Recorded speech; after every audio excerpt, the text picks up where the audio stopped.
Since the beginning of civilization, the world has been full of unknown things. Due to their existence, the balance of mankind's peaceful life has been upset. However, no matter how advanced our technology, no matter how great our scientific breakthroughs, there will always be anomalies that cannot be explained. We don't know where they come from or what their purpose is. These questions plague mankind and affect our daily lives. It's because of this that we founded the SCP Foundation, an organization dedicated to containing anomalous items, individuals, and phenomena. The SCP Foundation is committed to maintaining the normalcy of the world so that people may live free of fear. While ordinary people live in the sunlight, we must fight anomalies in the shadows. We must prevent them from being exposed to the public so that people may live in a rational and ordinary world. We secure, we contain, we protect.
Jason Carter is a death row inmate. In exchange for clemency, he has agreed to work with the SCP Foundation upon completion of his work, he will be a free man. Jason Carter is now D503.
D503 was given no clear instruction of the task to be completed.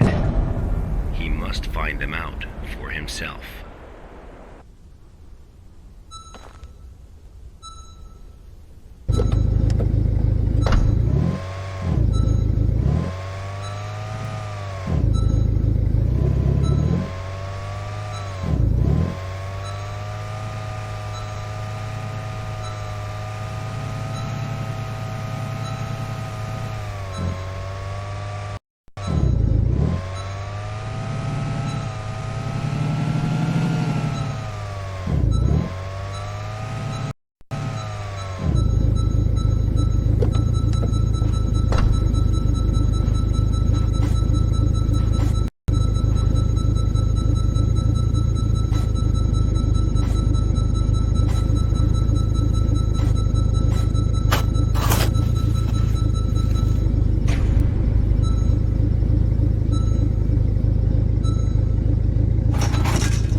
This was D503's first day of work. SCP protocol mandates that D503 now undergo a psychological evaluation.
This was the first day D503 psychological data was collected.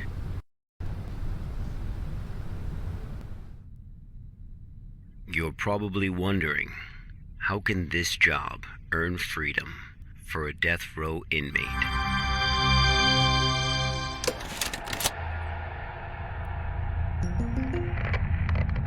Good afternoon, everyone. I'm Dr. Raymond Ham from Site 83. Welcome to today's training conference. Today, I'm going to share with you a little project I've been working on called SCP-7457. The desert you saw just now is SCP-7457. D503 is a volunteer who we invited to help us learn more about this desert. Prior to the Foundation's involvement with SCP-7457, 329 people went missing in this area. As a precaution, we have introduced lockdown measures as we attempt to find the cause of these disappearances. As everyone here is new to the Foundation, it will be good for you to learn about SCP-7457. Let me explain how it works. Before we get started, are there any questions? Dr. Ham, I'm Will Barton, 3rd Special Squad, Site 86. Hello, Will. Before I came here, I thought I had a basic understanding of the Foundation. I've heard of these anomalies, but only in terms of human anomalies. I had no idea that SCP-7457 was a desert. How do we begin to make sense of this? That's a good question, Will. All the unexplained phenomena we are monitoring are being labeled anomalies. Human anomalies, regional anomalies, artifact anomalies, and various other phenomena beyond our control. The work of the Foundation is to isolate these anomalies and prevent the public from, shall we say, experiencing them? Okay, next question. Hello, Dr. Ham. I'm Mark Harris, a research intern from Site 27. In the video, we saw D503 picking up garbage in the desert. Why did he do that? And what does this have to do with anomalies? Okay, Mark. What I can tell you now is that everything you see is part of SCP-7457. SCP anomalies can be a little difficult to understand at first. Just know that it, or they, have their own rules. Perhaps you'll understand what I mean once we finish watching the video. Okay, let's move on.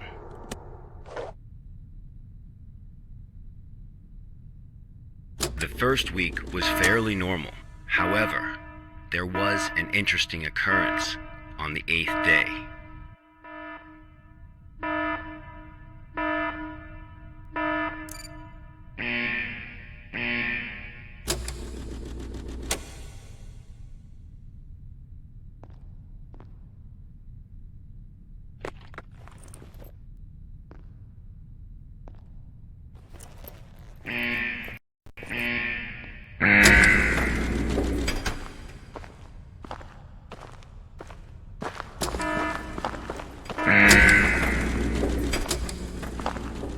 Let's have a look at what happened.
D503 had completed his task.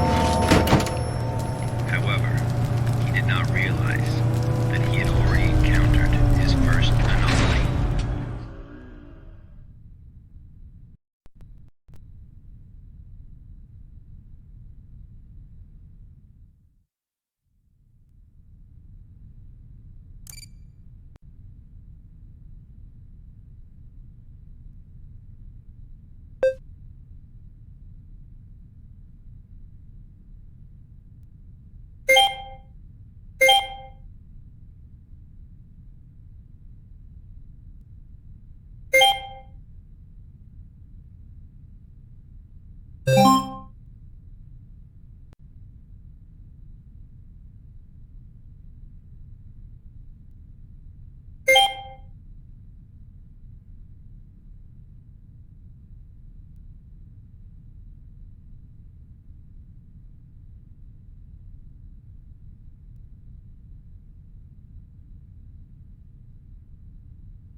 That night, D503's psychological data showed abnormal fluctuations.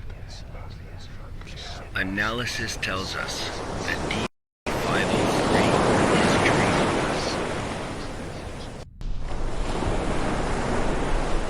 Unfortunately, though, we have no way of knowing what he dreamed of that night.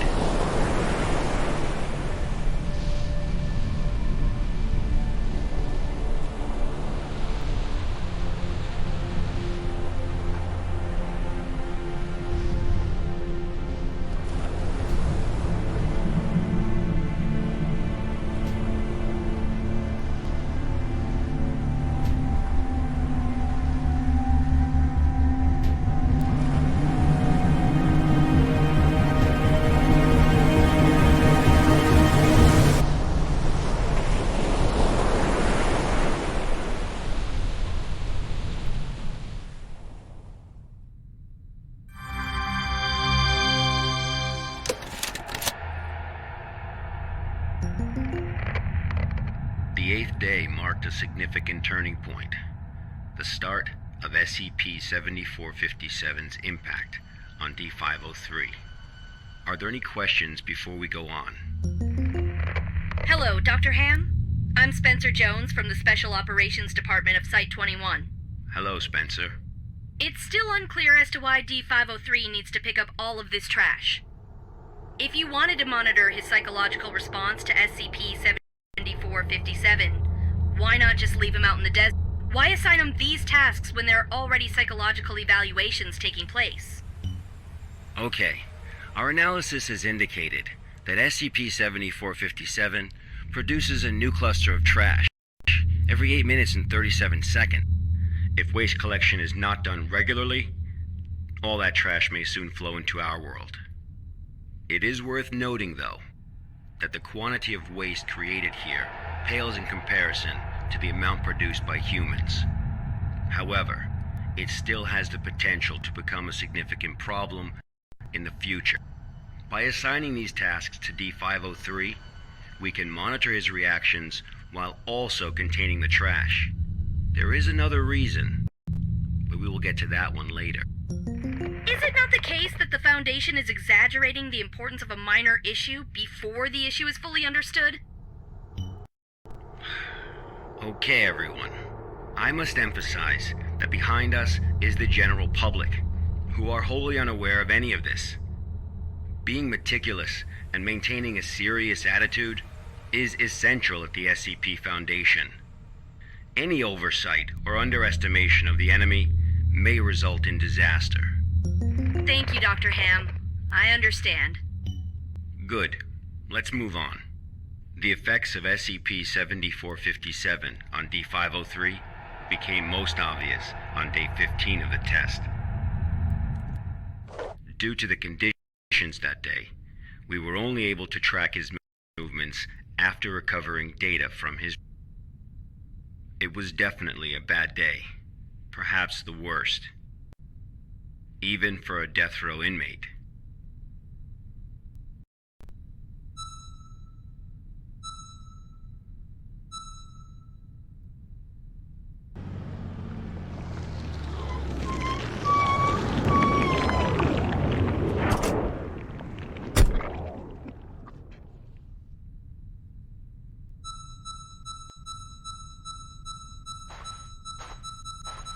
D503 found a radar that perfectly resembled his own.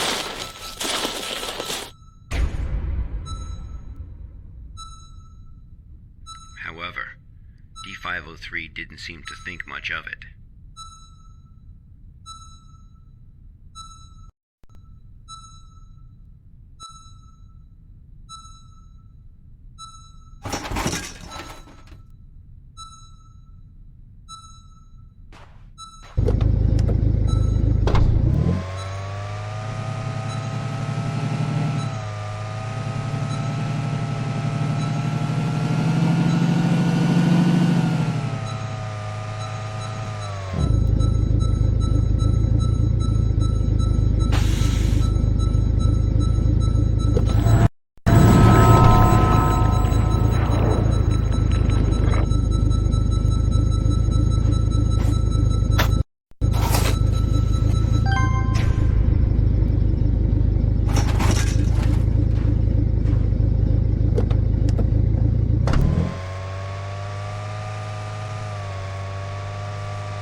Persistent adverse physiological reactions proved to be a challenge for D503.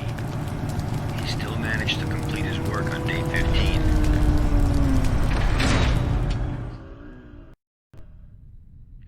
But then he encountered an incident.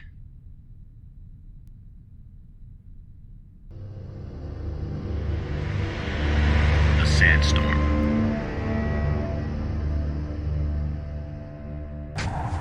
D503 walked in the sandstorm for a long time, but he couldn't seem to find his way back.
D503 managed to find a site, just as he was beginning to grow weak with exhaustion, a site he was not familiar with.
D503 found a radar that perfectly resembled his own.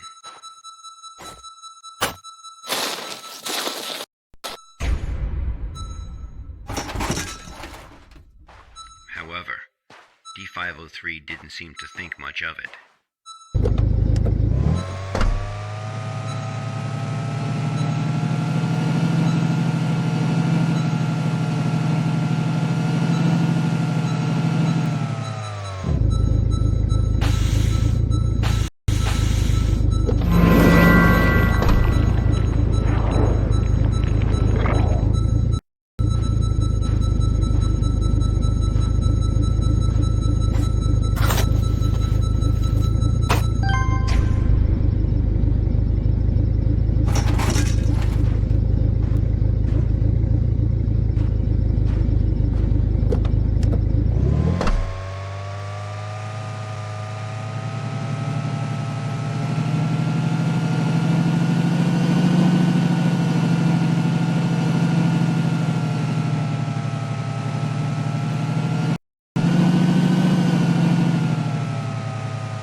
Persistent adverse physiological reactions proved to be a challenge for D503. He still managed to complete his work on day 15.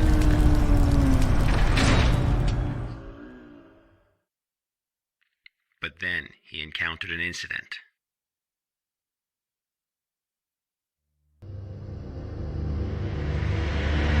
A sandstorm.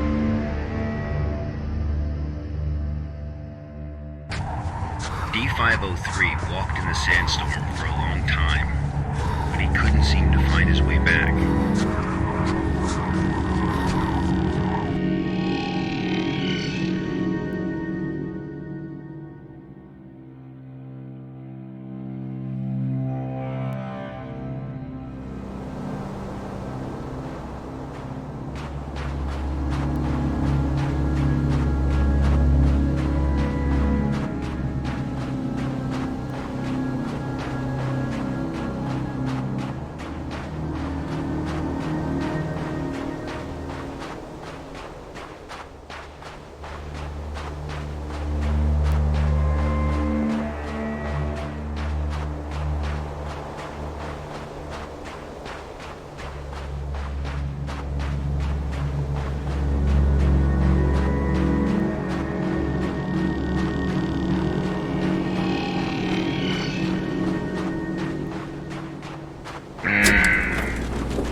D503 managed to find a site just as he was beginning to grow weak with exhaustion, a site he was not familiar with.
experienced a call from an unknown voice.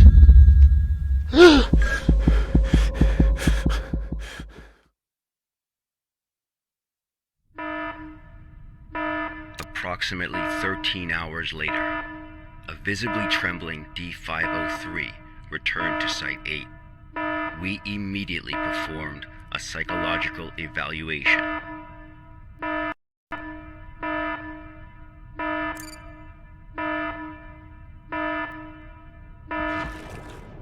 Major fluctuations can now be observed in D503's physiological data.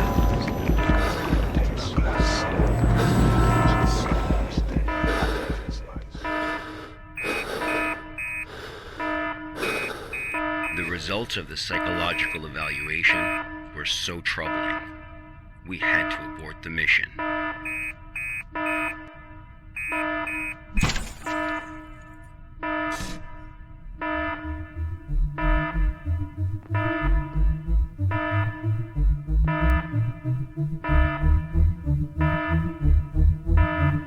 D503 was able to break away from the Foundation's control.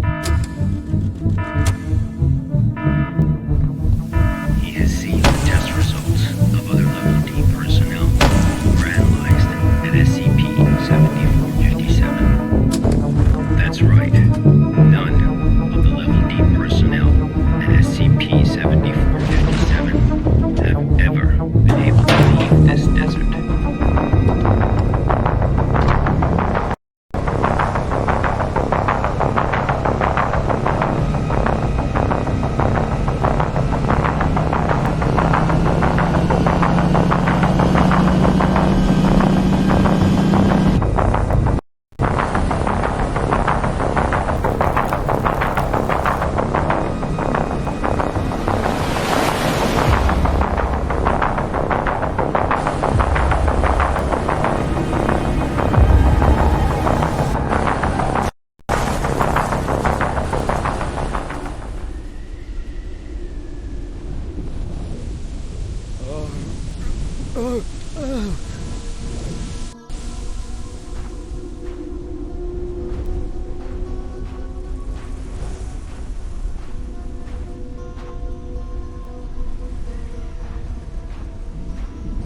D503 heard the call.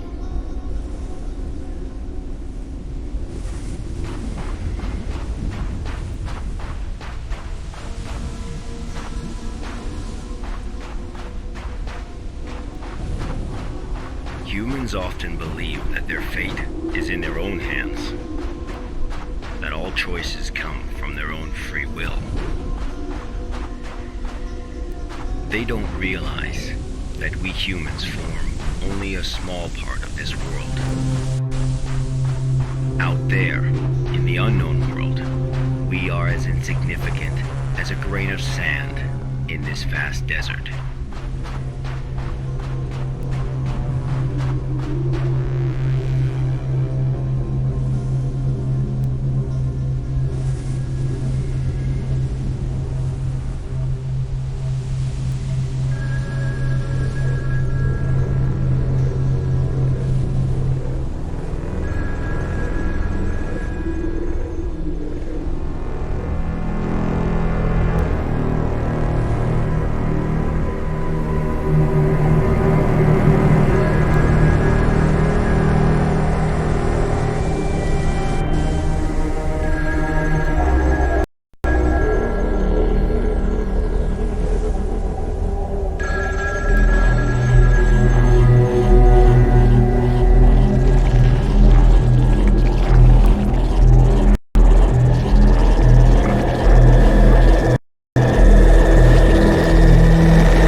days later, experiment participant D722 found the radar that had belonged to D503. The radar was 31 miles away from the waste treatment facility. All the data we have came from this radar. People entering SCP-7457 will suffer varying degrees of psychological stress within an acute period. It manifests as a range of neurological and mental disorders, as well as severe and unexplained hallucinations. So far, not one participant has left the desert unscathed. The Foundation has tested 31 Level D personnel in an area spanning 2,267 square miles. Our testing continues. When you work for the Foundation, you will face various anomalies. Some can kill you, some may drive you crazy, and some will make you feel that living is worse than death. Let this be very clear. SCP-7457 is just a taste of what you will face in the future. Before joining the Foundation, you were all leaders in your respective fields and industries. Researchers, special forces, FBI agents, national security. Well, SCP does not care how smart you are, how accomplished you are. It doesn't matter to them how many doctorates and titles you have. You are no different from helpless ants when confronted with these anomalies. Remember this. It is the most important advice you will receive. Do not take risks. You will die. You are not as special as you think you are. If you encounter an anomaly, put your pride and curiosity aside. Run, because that's the only thing you can do. God won't protect you here. Welcome to the Foundation, rookies. I'm Dr. Raymond Ham, and this ends the first class of our employee induction program.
I'm Agent Q from the Accident Investigation Department. Containment breach occurred at Pony Station, and contact with the Foundation has been lost. Agent Bella Lawrence was given orders to enter Pony Station and retrieve the black box. Following is a transcript of the interview with Bella Lawrence.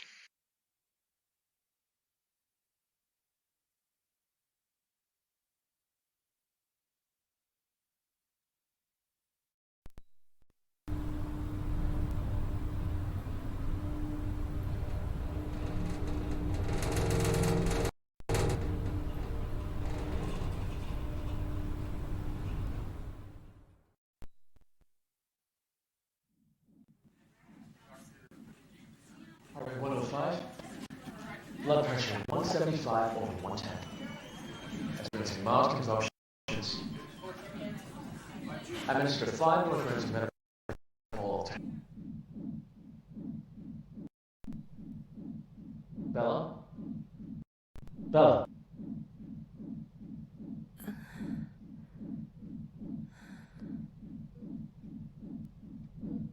The drugs seem to be taking effect. Go ahead and ask questions. I can't be certain how long. Where's the black box, Sparrow?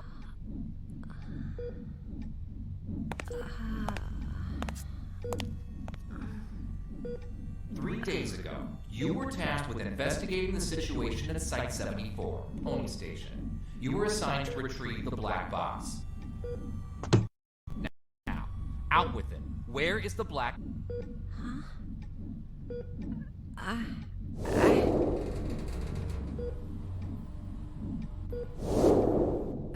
I brought it back.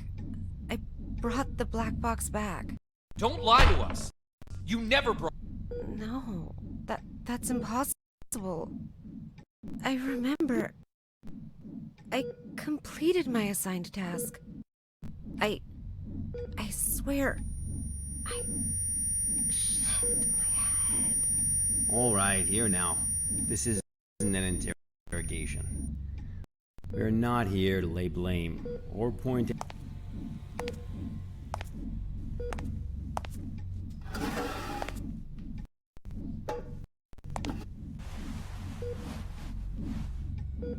Bella, I'm terribly sorry to have to bother you in such a state, but it is critical that we find that black box. We need to know what happened at Pony Station. My memory's a mess at the moment. That's fine. We'll take it slowly, step by step. Why don't we start from the moment you received your mission? Tell us what you remember. I'll try. That night...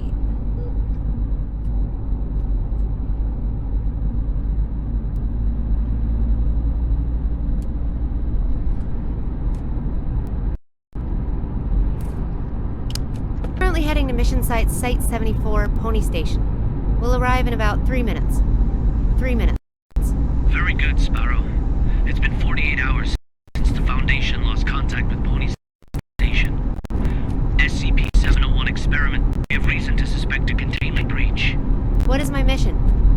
According to Foundation security regulations 709S, each site must have a black box placed in a secure area to assist in identifying the cause of an accident, should one occur.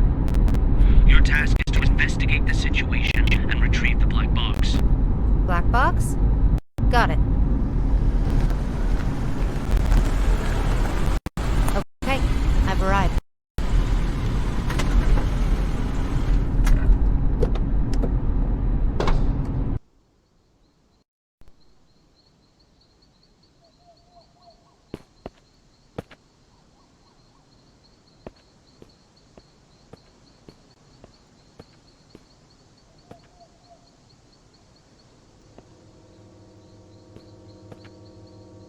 I'm able to observe the mission site from here, but it doesn't seem like one of the Foundation's secure facilities. Pony Station, officially known as Site 74, was originally a hydroelectric power station. After it was abandoned, the Foundation repurposed it as one of their sites. Initially, it was used only to contain a few safe-level anomalies. But recently it's also taken over SCP-701. I don't know all the details. We won't know the truth until you retrieve the black box. Got it. I'll complete the task as instructed and retrieve the black box.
I've just entered Pony Station. Retrieve the black box from the lab.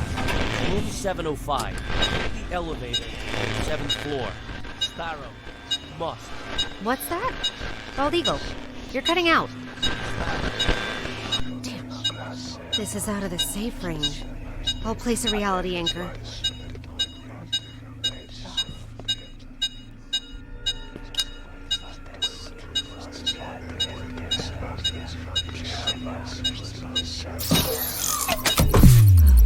Okay. Much better. Now let's find that elevator.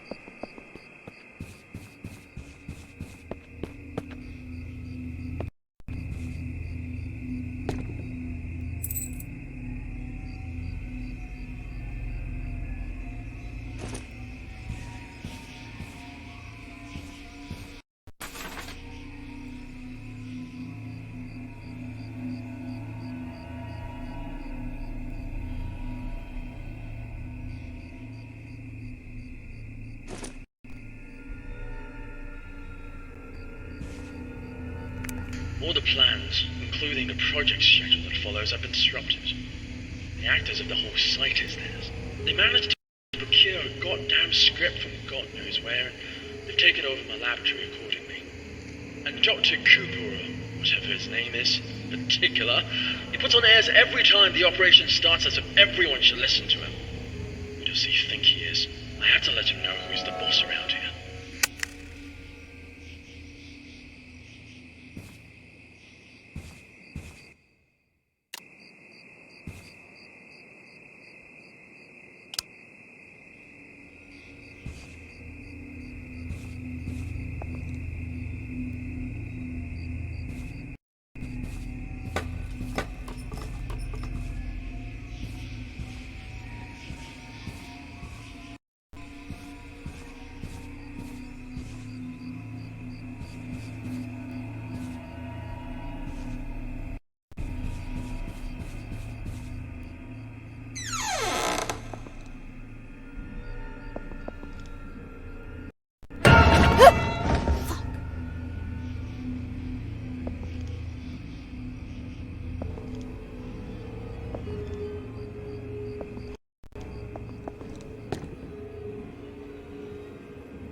Dr. Tyler Cooper. I've heard of this guy. A bit of an eccentric and a thrill seeker.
This must be the elevator. To the 7th floor, then.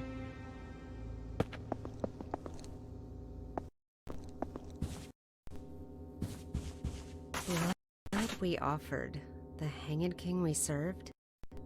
I serve my king with my blood? What's this? Some kind of...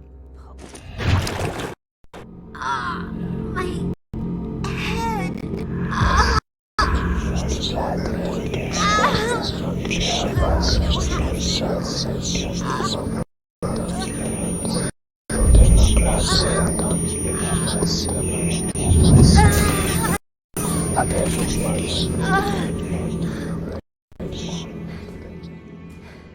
Holy shit.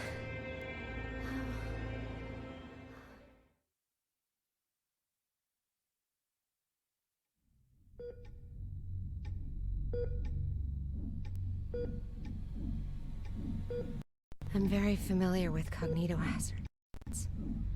I've been trained to deal with them. But this... I couldn't breathe. It was like there was a knot tied around my throat. I was weightless, hanging, gasping. No matter how much I struggled, nothing helped. That does sound terrifying. But perhaps it was just a nightmare, though. No. We wake up from nightmares. Not from this.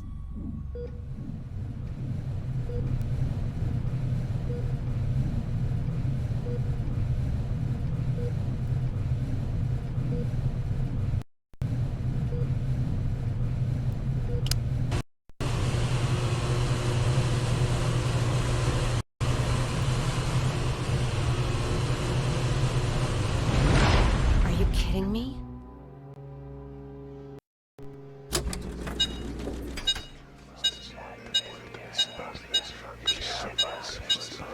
It's even lower than before. It's like this reality.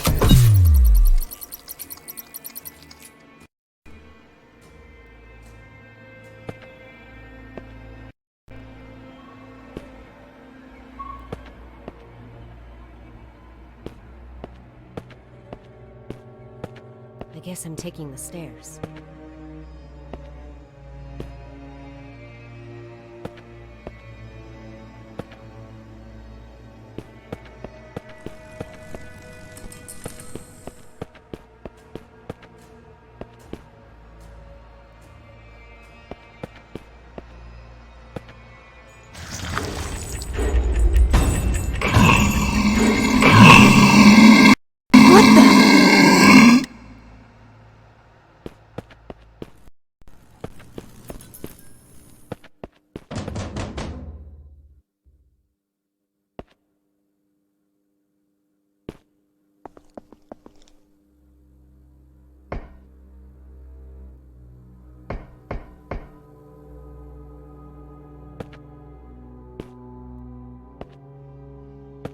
This cognito hazard.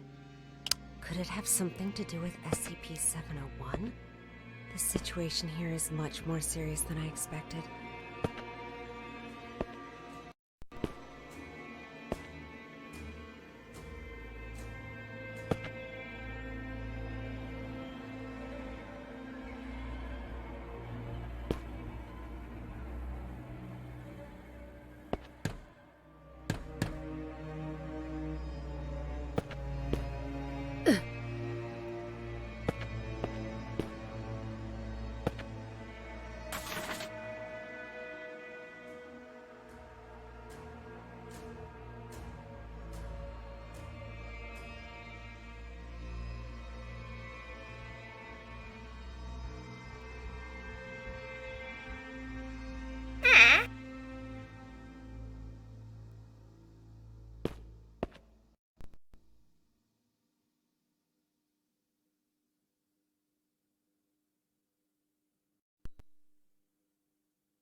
It's all very unusual these days. Many people have come to the site, but they haven't registered with the authorities. I've heard that Cooper and his team are rehearsing a script into a play, and that all participants are required to record their daily status. My experiment has to be put on hold because there's no one left to work on it. It's not right. I'll write an email to the minister and inform him of the malpractice going on here.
Why would Dr. Cooper need so many volunteers? And what on earth is this SCP-701?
Finally, luck is on my side. This ought to get me to the 7th floor.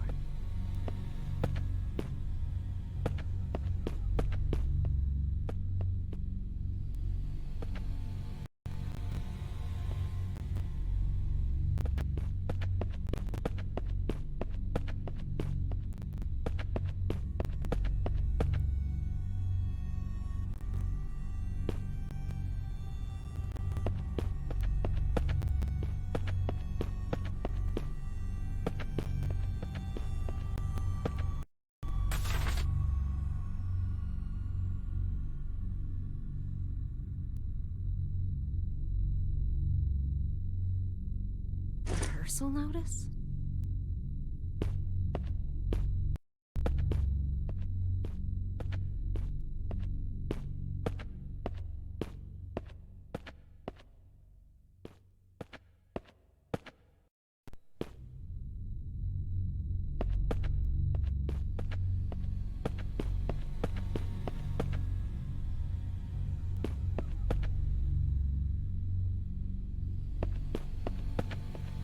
What's going on here? 4th floor again.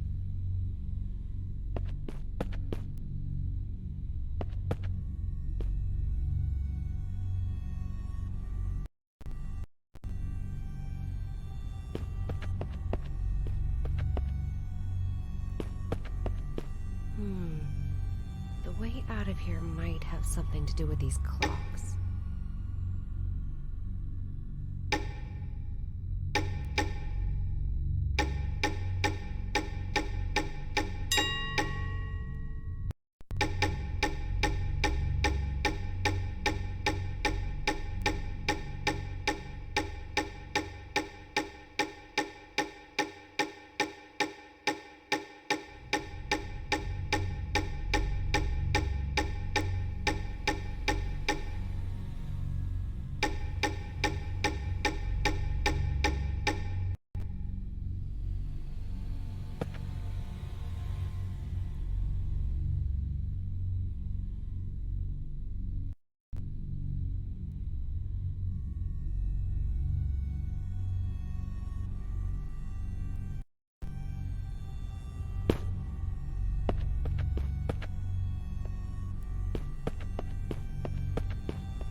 I've never seen such an environment before. The situation is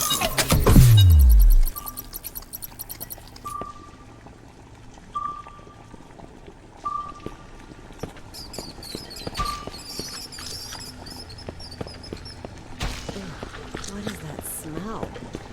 When was the last time I cleaned this place?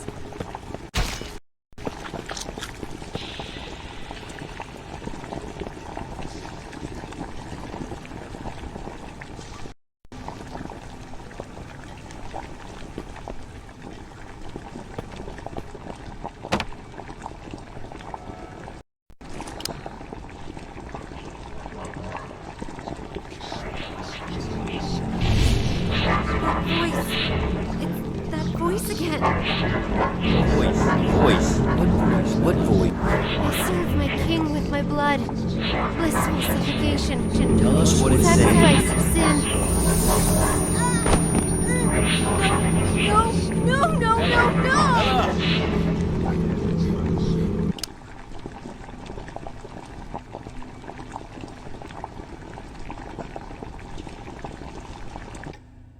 Bella, are you feeling better now?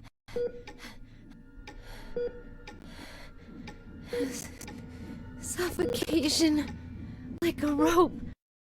Looped around my neck. Pulling tight. Weightless. Hanging. Nothing around me. Just my feet. Dangling. Struggling. Fighting. It will swallow me. And make me its slave. Bella, you are completely safe here. Nothing can hurt you. Okay, let's continue. The situation there was much worse than expected. Much worse. I knew I had to get in touch with the Foundation. I managed to find a phone, and I called her backup.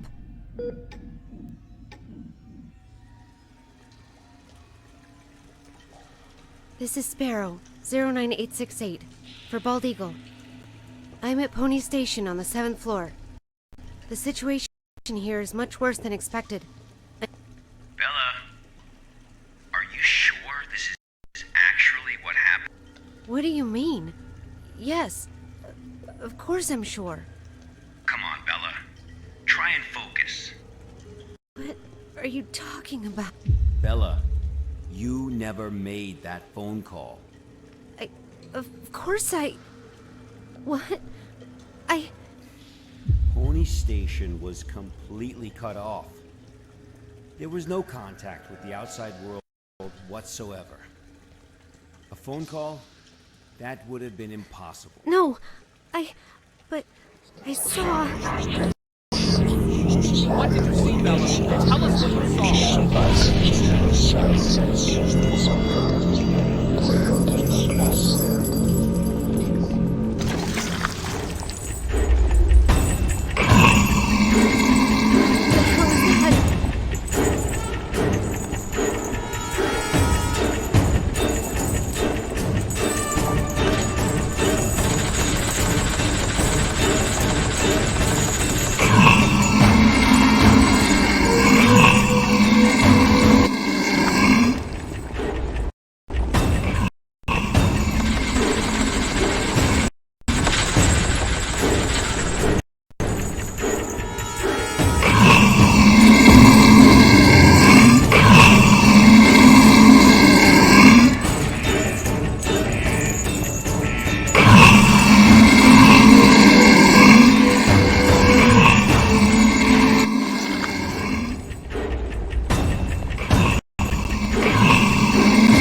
Said anything about that.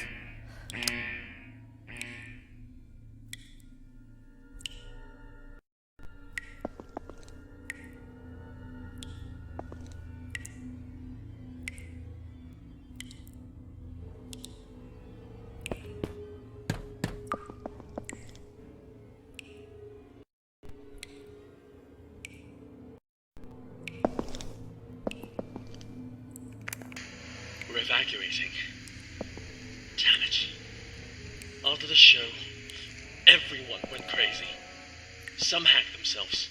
Some killed each other like beasts. And that damn evil white monster. This was all destined to happen when he brought in that script. Everything that happened here is all Cooper's fault. It's their fault!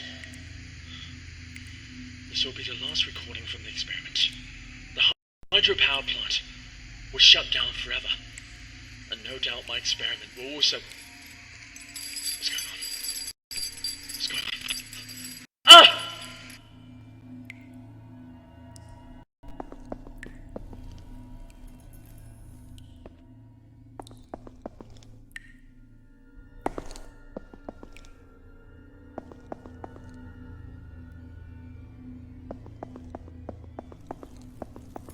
Looks like something bad happened here.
Rehearsals?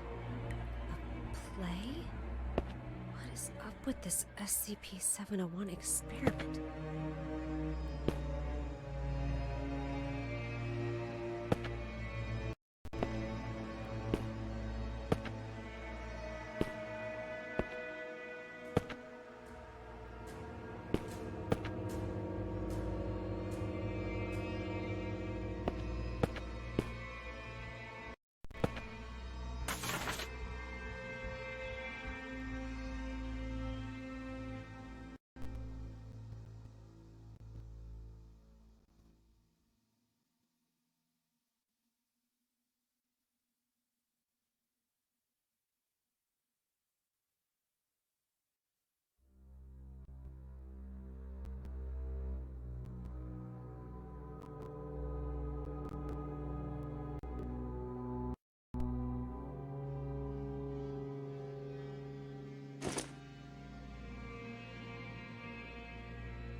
Why does it look like they're all going to the same place?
Bella, we really need you to tell us the truth here. What do you mean? I'm telling you the truth. I completed my task. I retrieved the black box from Pony Station. Looks like the cognito hazards really did a number on her. What are you talking about? I'm fine. Bella, there was no black box in sight when we found you. That's impossible. I'm positive. I know I had it in the escape elevator. And there is no escape elevator in Pony Station. None of what you're saying adds up. But that's impossible. It's just impossible. Look at me, Bella. Try and focus. What really happened? What really happened? Bella, think carefully. I...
breach, Pony Station will have to be locked down.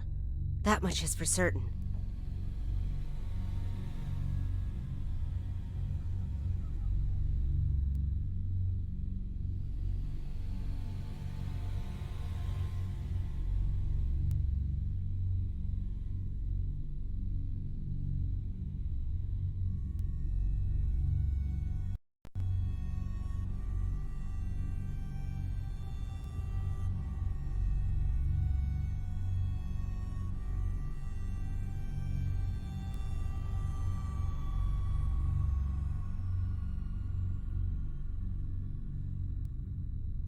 So SCP-701 is a script. One performance and now all of Pony Station is ruined. Dr. Cooper, what have you done?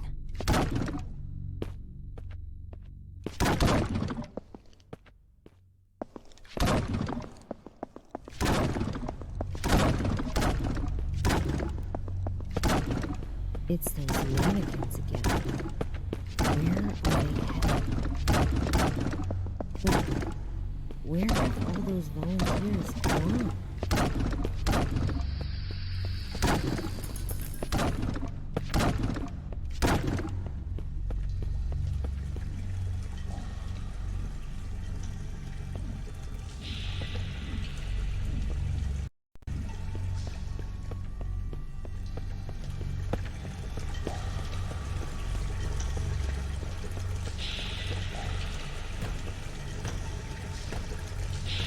Holy fuck.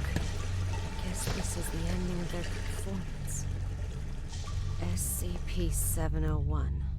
The Hanged King's Tragedy.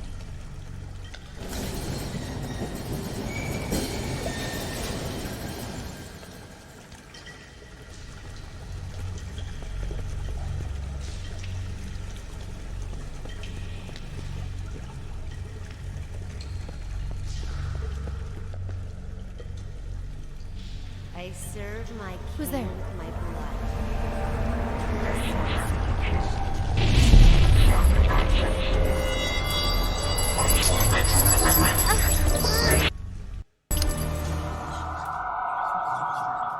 What the fuck?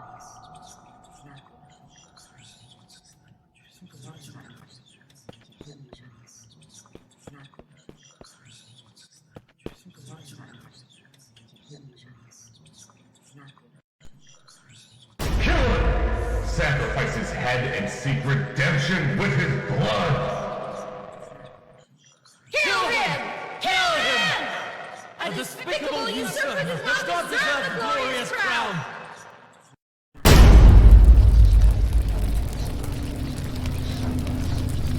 What is going on? It's the goddamn cognito hazard again. I need to leave right now.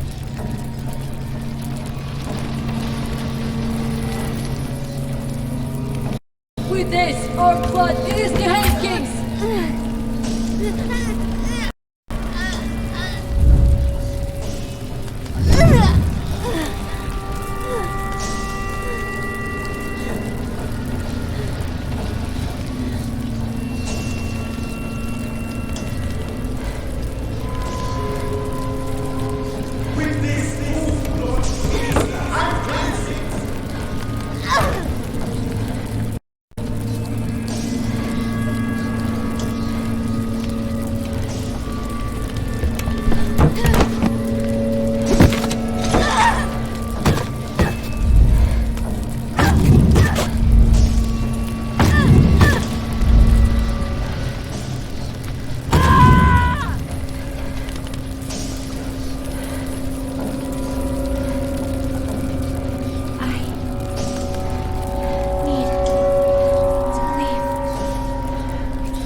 With my blood, I serve my king. With my blood, I serve my king. With my blood, I serve my king. With my blood, I serve my king. With my blood, I serve my king. With my blood, I serve my king.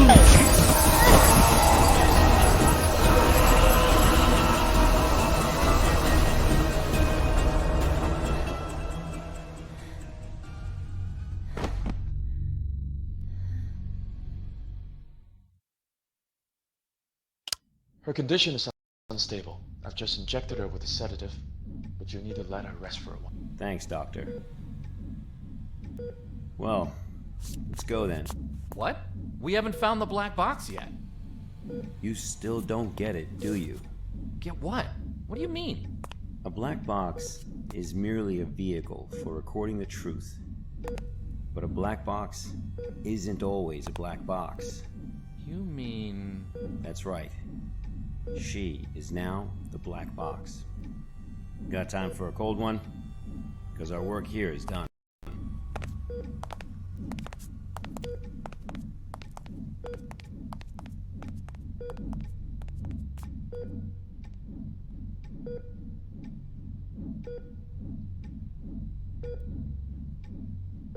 I serve my king with my blood. Blissful suffocation. Sacrifice of sin.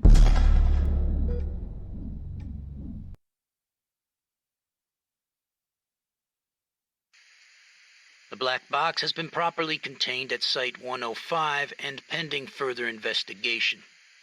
Above is the full record of the inquiry.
There are many stories in this world.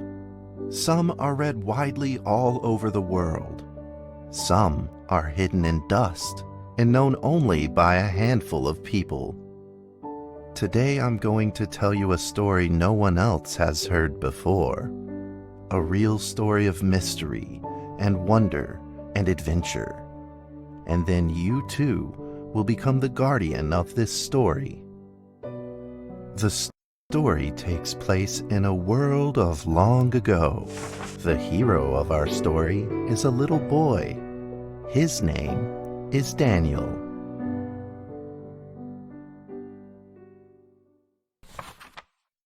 One day, out of nowhere, Daniel got a serious case of chickenpox. It made him look like a strawberry. To make sure he didn't spread it to others, Mrs. Page, the principal, had him isolate in an attic. And so, in the attic he lived, all on his own. Mr. Daniel, while up here in this attic, you'll have plenty of time to practice your penny whistle. I hope you practice well and prepare for next month's art festival. But Mrs. Page, the melody is so difficult. Don't give up, boy. You don't give up before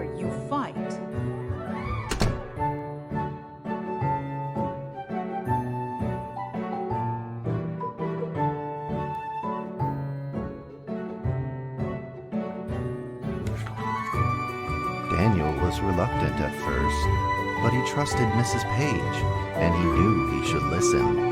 And so he practiced the penny whistle.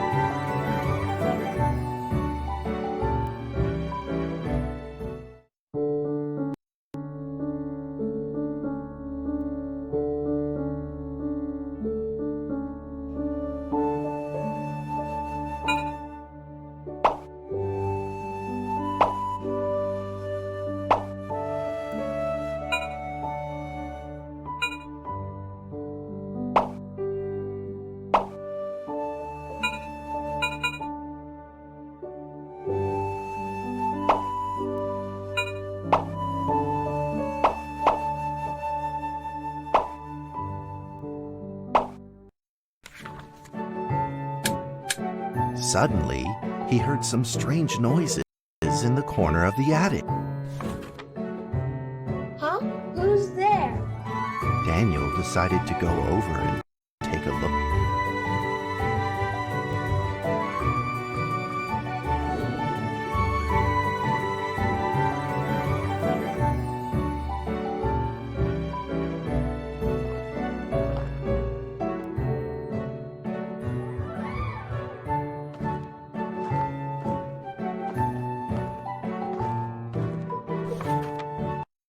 It was a mouse trap, and there was a red origami paper dragon inside of it.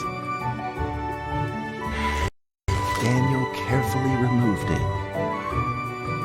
It was marvelous and beautiful. The only problem was part of its wing was damaged, but Daniel found a way to repair it.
Daniel held the repaired paper dragon high up in the air, imagining that it soared over all the world below.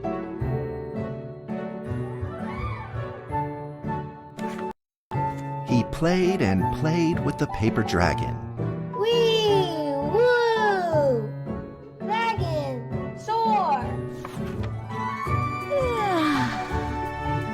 In the warm afternoon sun, Daniel had to fight his eyelids just to keep them open. Could it be? Or is this all just a dream? The next day, with boredom and loneliness weighing him down, he began to fiddle with the old radio.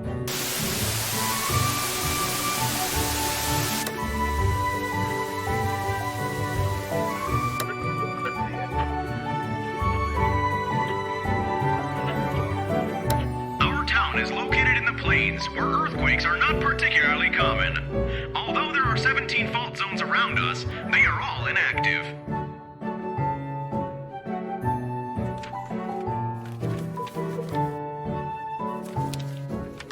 A scrunched up ball of paper rolled over to his feet. Where did this paper ball come from? Just as Daniel went to pick it up, the ball suddenly came to life, and it rolled away. Daniel chased.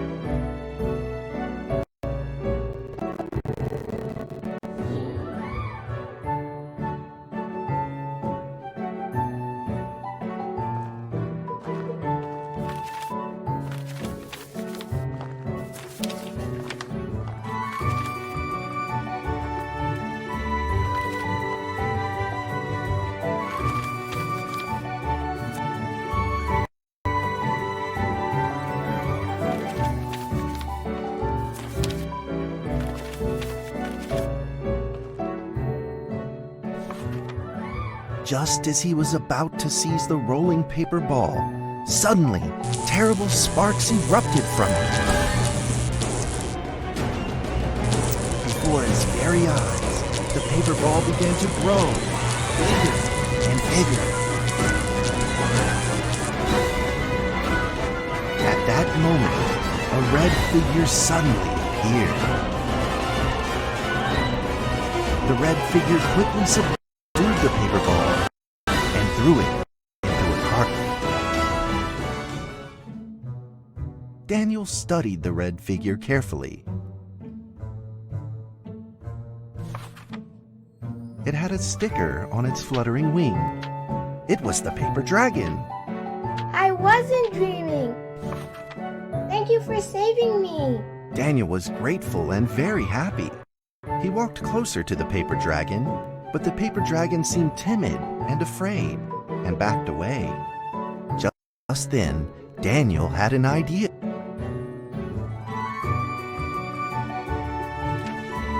He took out his penny whistle and slowly played a tune.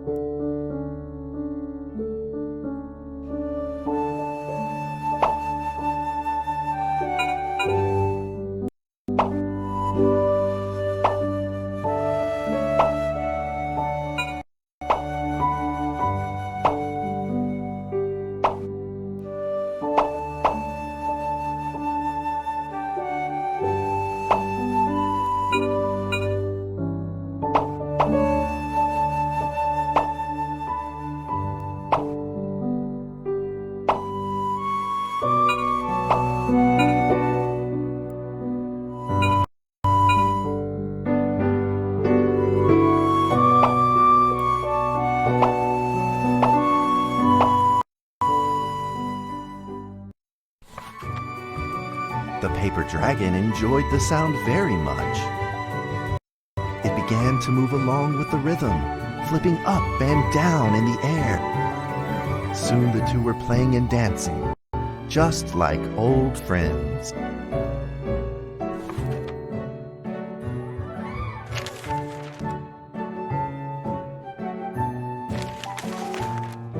The paper dragon traced out a beautiful arc in the air, communicating with Daniel in a unique way.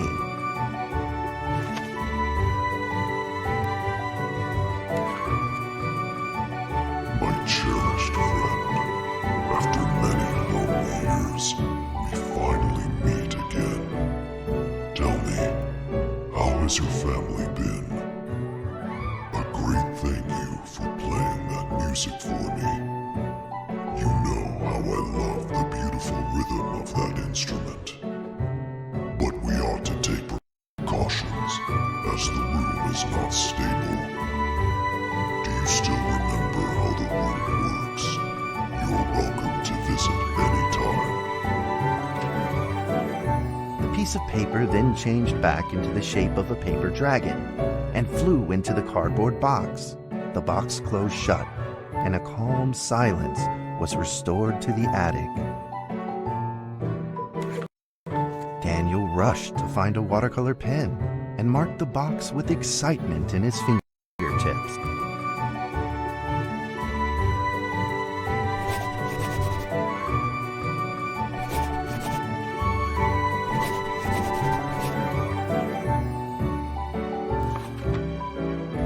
Over the next few days, the paper dragon came out often to play with Daniel. During this time, Daniel introduced many of his friends to the paper dragon.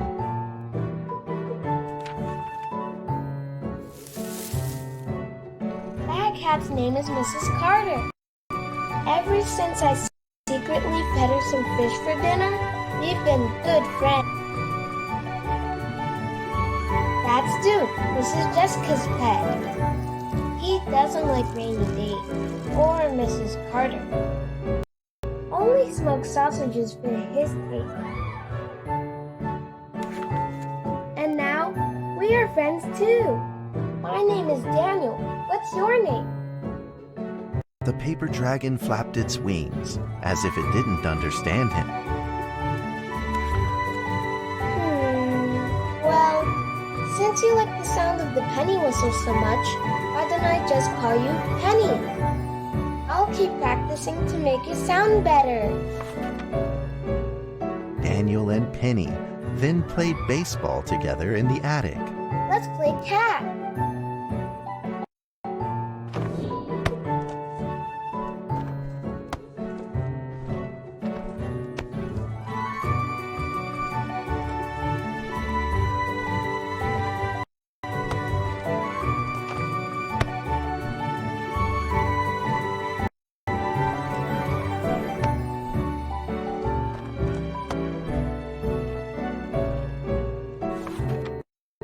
But just as they were in the middle of enjoying themselves, a violent shaking suddenly rose from the ground.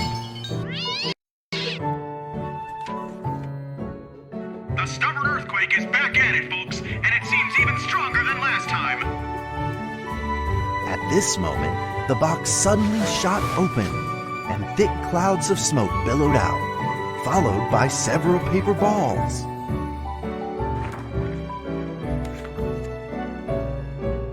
Penny attacked the paper balls without a moment's hesitation and promptly threw them back into the... Penny then flew around in front of Daniel and rushed right back into the box. As the box closed, the earthquake stopped.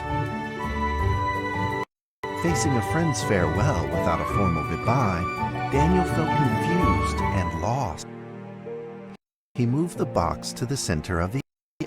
Facing it, he practiced his penny whistle, day in and day out.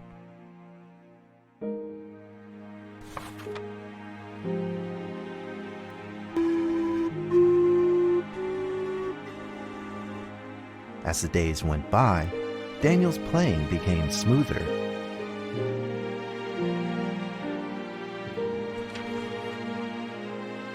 One day, the box suddenly began to move. Huh? 1, 2, 3, 4. This time there were 4 paper dragons. But they weren't alone. Enemies began to jump out of the box too.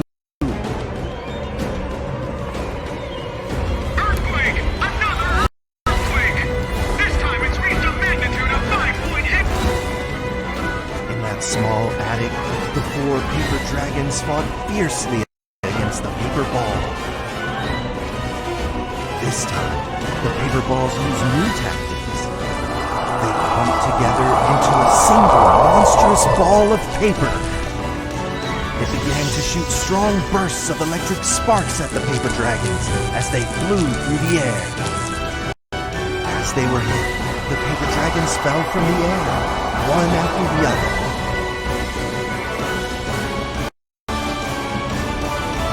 Seeing the injured paper dragons, Daniel felt very distressed and anxious. Just then, one of the paper dragons painfully started to fly and gathered the remainder of its power. transformed into a great beam of light and dove straight down to pierce through the monstrous paper ball. And then came another paper dragon.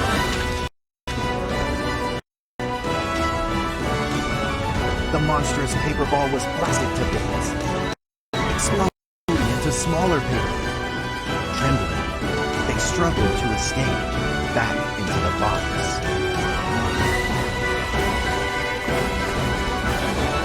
The sacrificed paper dragons were reduced to swirling shreds of paper, and a silence pervaded. Peace and tranquility were restored once again to the attic. Daniel saw the remaining 2 paper dragons lying on the floor, badly wounded. He rushed to grab some stickers and treated them at once.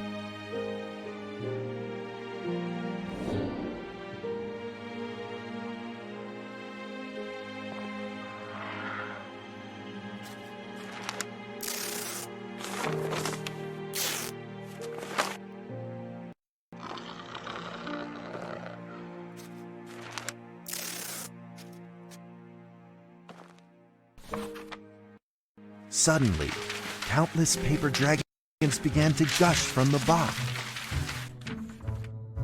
The 2 wounded paper dragons were repaired and began to fly. Like 2 colored threads, they merged with the other dragons, flying in unison. The dragons moved like a tide, flying freely through the attic. Daniel eagerly took out his penny whistle. He showed all his paper dragon friends the results of his hard work and practice.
In the sweet melody of his playing, Daniel felt himself enter into the world of dragons.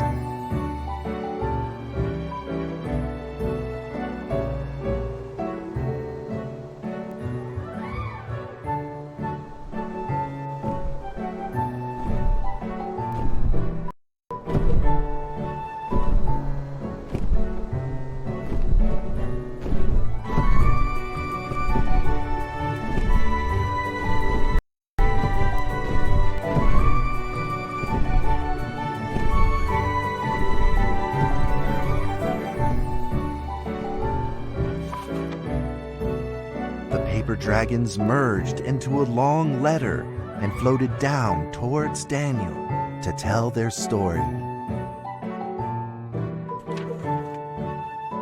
After the last war, the fantasy world enjoyed a long spell of peace and stability. But now, the giants have returned. They have launched ferocious attacks, trying to invade your world through the roof. We are prepared to launch the final defense. Then we will have to destroy your room, for it is the last remaining entryway into your world. Please believe this farewell will only be temporary.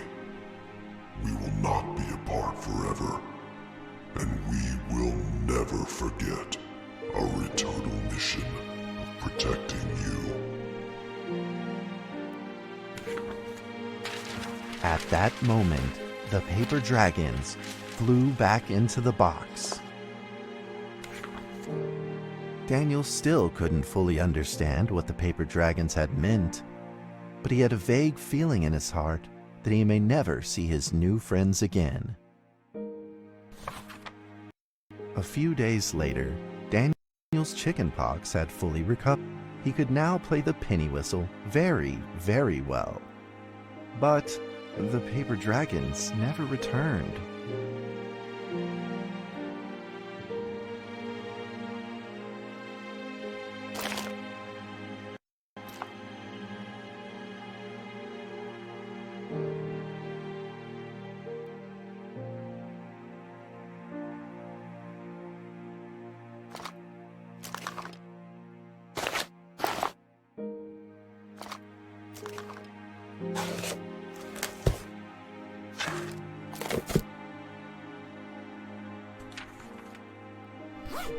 Maybe it was time to leave and move on. Earthquake warning! Magnitude 6.2! A massive earthquake is hitting our town! All townspeople, please leave your houses immediately and move to safe open spaces! Just then, countless paper dragons shot from the cardboard box. However, it seemed like they were under attack, spinning and falling through the air in confusion. What's happening? Daniel quickly grabbed the stickers out from his bag and did his best to give the injured paper dragons.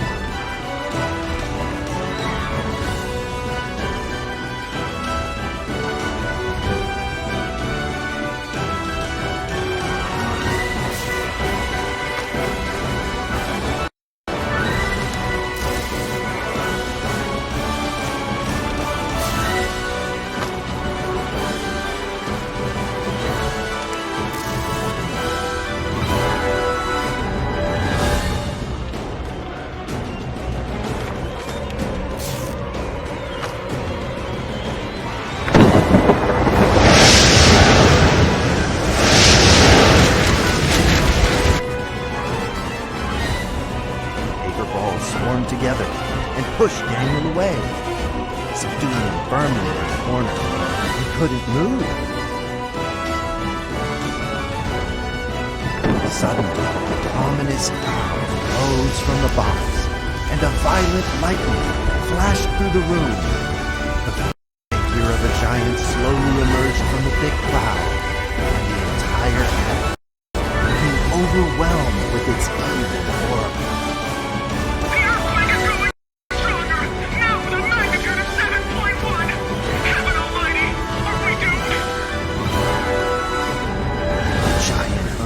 Its power maniacally. The paper dragons struggled against it, with no means of fighting back.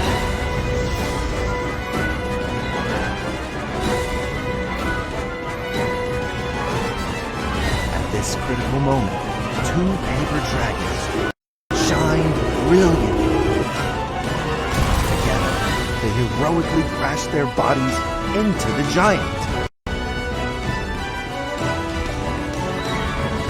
Daniel thought the giant had been defeated by the paper dragons, but soon he found that things would probably not be so simple. The giant's figure could still be seen in the thick smoke, looking evil and terrible.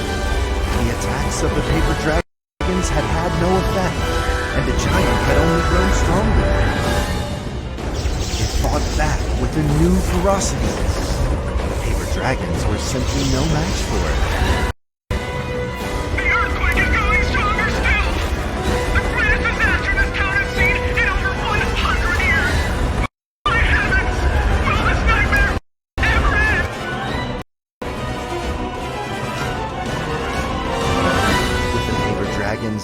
all but defeated, Daniel spotted a frail figure in the distance. It was Penny. It flew gently in front of Daniel and affectionately rubbed its head against his fingers, as if this whole crisis had never happened. Daniel felt like Penny was trying to tell him something, but he didn't quite understand what. Penny then left Daniel and soared into the air with a determination in its wings. Suddenly, the other paper dragons seemed to be summoned. They flew through the air, all together in unison, responding to the call without an ounce of hesitation. At that moment, Penny turned into a great red beam and rushed fast towards the moon. The other dragons followed, shining together like a shooting star. At that moment, Daniel seemed to see a real dragon flying. No!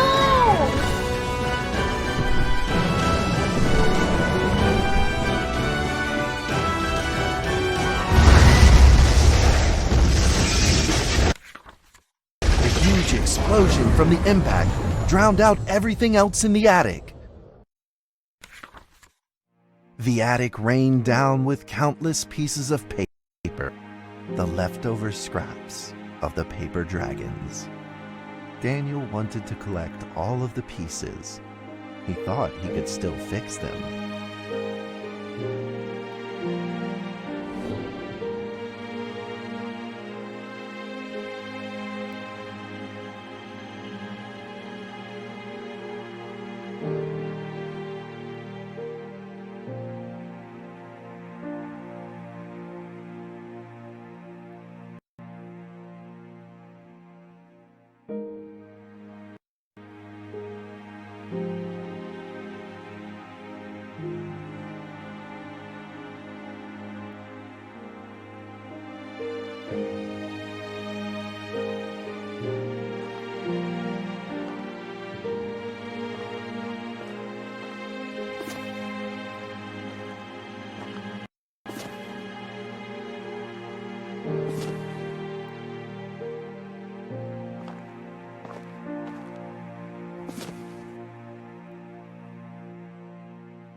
Goodbye, my friend.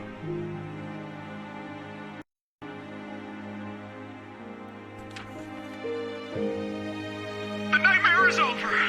The earthquake has stopped. With God's mercy, our town is safe. We thank you, Lord, for your protection.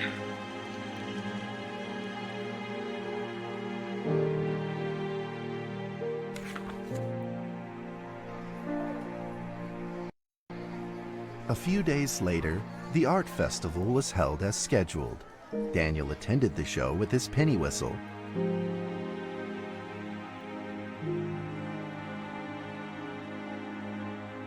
And now, Daniel Trevor will perform a penny whistle solo of a song titled Fly With Me.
that's how the story ends.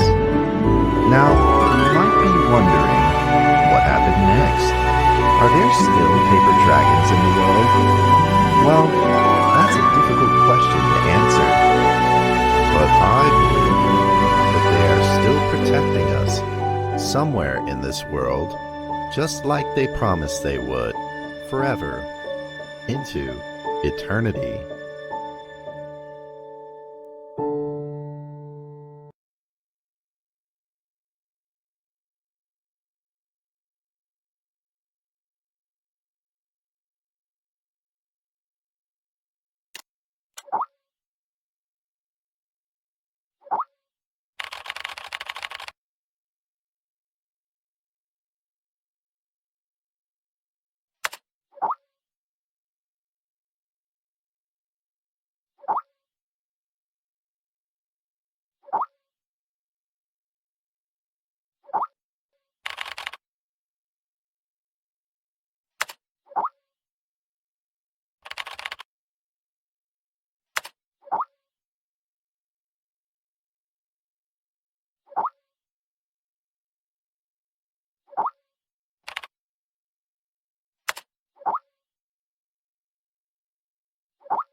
D6744, please provide your identification code according to the mission letter.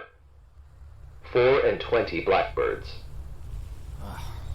Tell me, Doc, when was the last time this rag on my head was washed? D6744, according to the 7th edition of the Security Regulation Amendment, you must first provide your identification code. Otherwise, you will be executed. Alright. 4 and 20 blackbirds baked in a pie. You're a real fan of these formalities. Everything's got to be right by the book with you. Oh, God! Fuck! Mike Donald, consciousness intrusion expert, former leader of MTF UP2, codename Spider. Now, Level D personnel, number 6744. Enough with these damn formalities. Just what the hell you want me to do? D6744, do you know about the Witch Plan? I've heard the name, that's all. The plan is under the direct command of O5. Every last detail of the plan is protected by the strictest confidential terms. So what? D6744, what you're about to witness is top secret information of the Foundation. The hell is going on? A few hours ago, something went wrong with the Witch Plan experiment. The energy of the human anomaly, SCP-239, is out of control and has begun diffusing outward, disintegrating everything it touches. guys seriously never cease to amaze me. SCP-239 is now a ticking time bomb. She could go off at any moment. D-6744, I need you to enter the consciousness of SCP-239 to stop this bomb from exploding. The neural key is fully charged and ready to enter the target consciousness space. Begin the program. Consciousness begins to link. Start the countdown. D-6744, 5, we don't have much time left. 3, 2, and size.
D-6744, can you hear me? Son of a bitch! Fuck you! The situation is urgent. If you were still the way you used to be, you would have done the same. Hello there? Hey, wait! D-6744, what did you see? A little girl, but she ran away when she saw me. That little girl is SCP-239. What else have you discovered?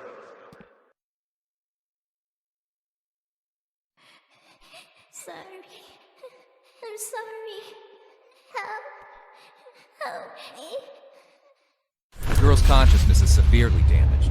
That probably explains her total loss of energy control. Then how should we proceed?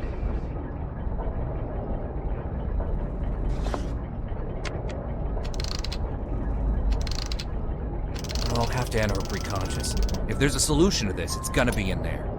Good. D-6744, you really are the right person for this mission. D-6744, I must remind you, SCP-239 is no ordinary girl. She is uniquely dangerous. Do not forget. Yeah, I got it. I'm dangerous too, don't forget.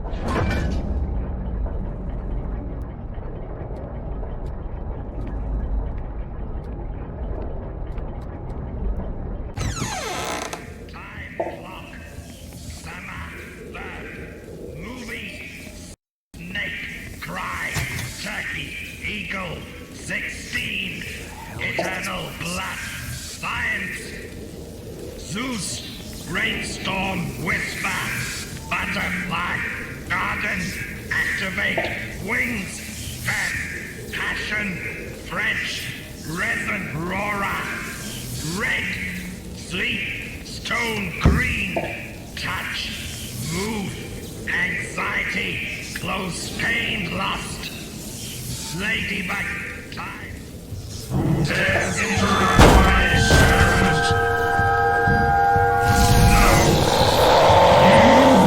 You will pay the price.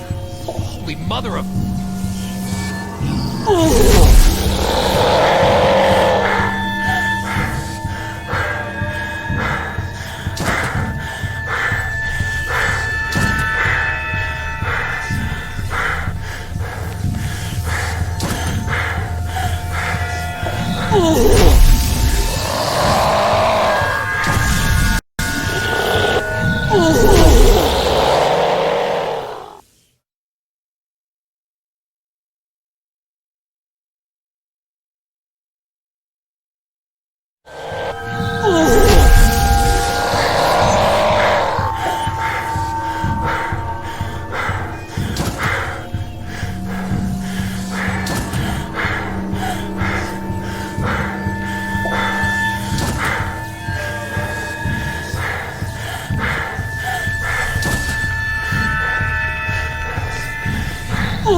We are now conducting ability control test number 125 of SCP-239.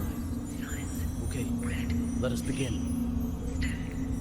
First, set voltage strength to 30 kilovolts. Power on. SCP-239. Move the target object to the designated location.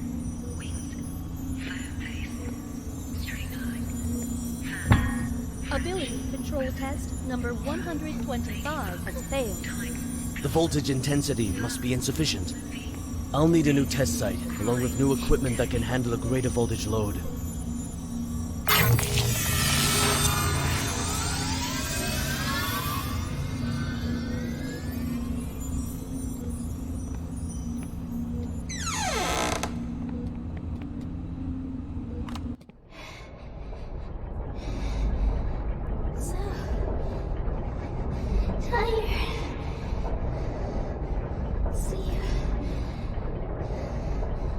Let me sleep. Just a while.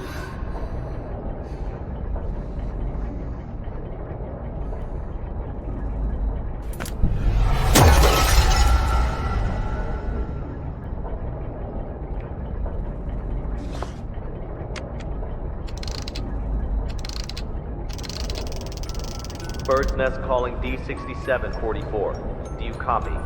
Copy. The energy of SCP-239 is still diffusing outward. What's your situation? Situation's more complicated than I thought. I'm gonna need more time. Be quick about it. I got it. Quit rushing me.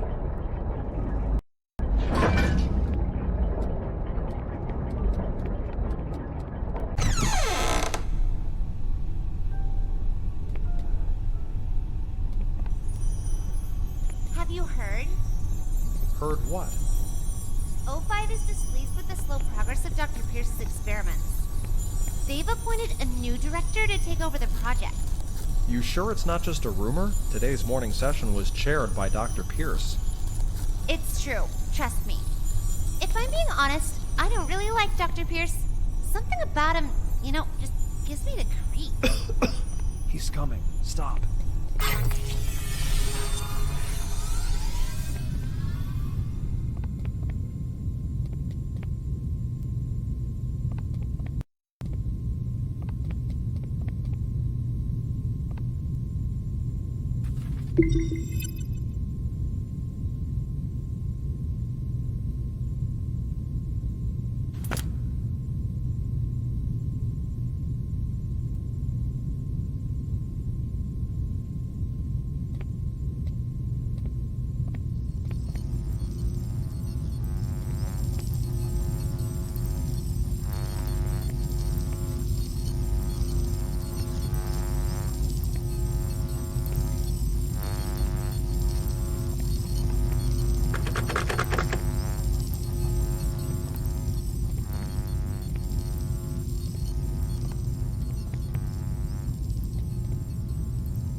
How are the preparations for the experiment coming along?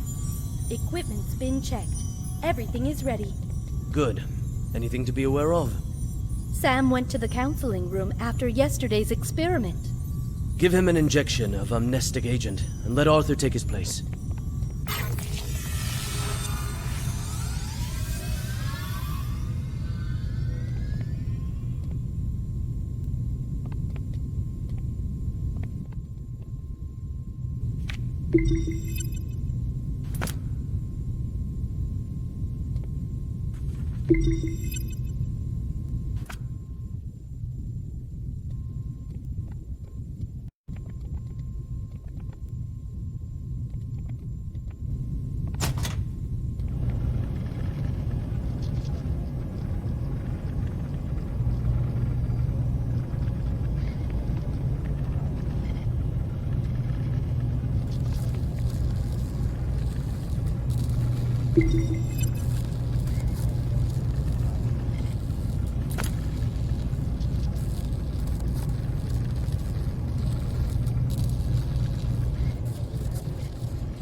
Try again.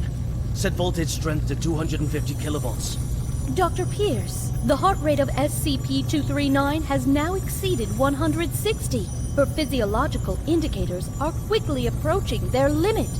Perhaps we should consider pausing for a while. Continue. Pressurize. Set to 250 kilovolts. Go. Now. SCP-239. Pay close attention to my instructions. Crush that car in front of you.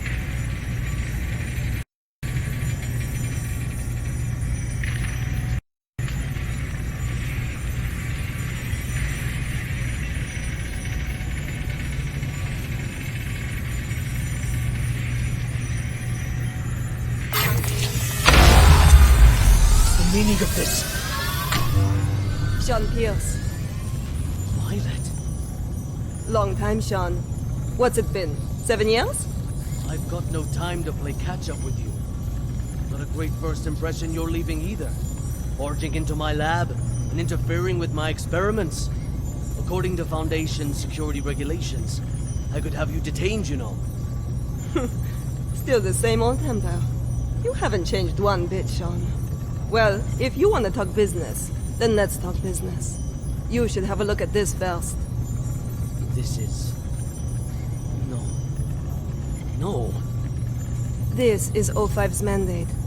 Effective immediately. Which plan and all SCP-239 experiments will be led by me. No, that's... No!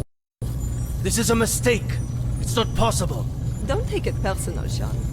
The simple fact is that the development of SCP-239 is moving too slow. They want a more ambitious approach. A new process, if you will. A new process? What new process? Just what do you know about process? Please, Violet, enlighten me. Sean, let us end our bickering with this. Victory comes to those who fight, and to those who last.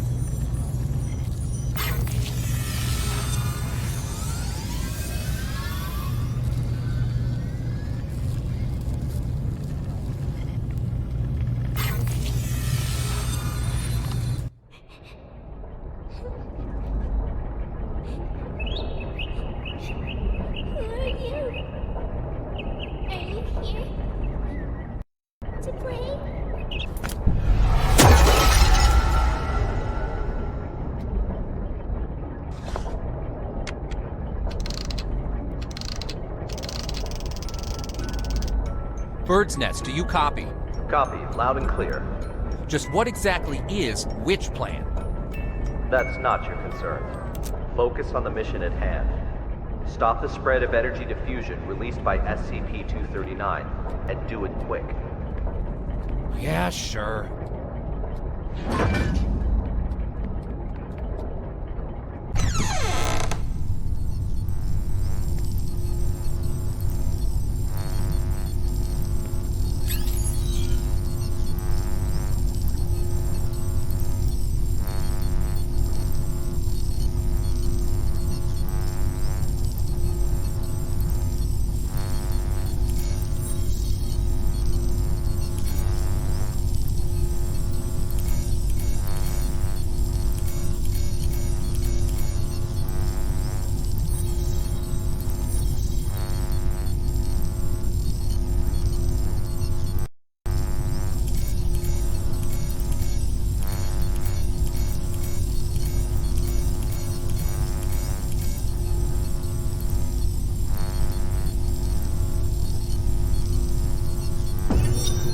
Director Tattoo.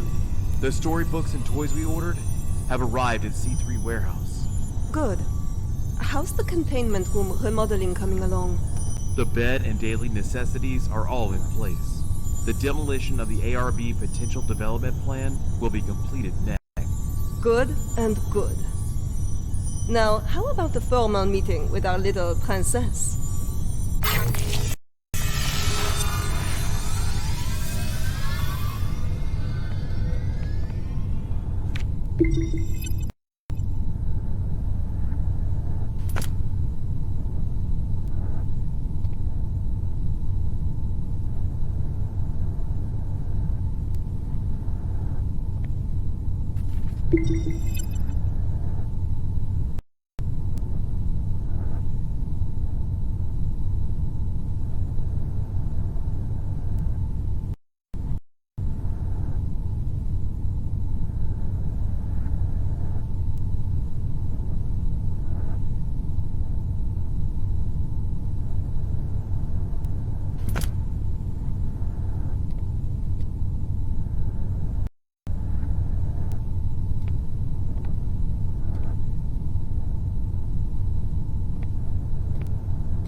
Hello there! Hold on a second! I'm not gonna hurt you! God damn it! Monsters. Monsters. Scared. Scared.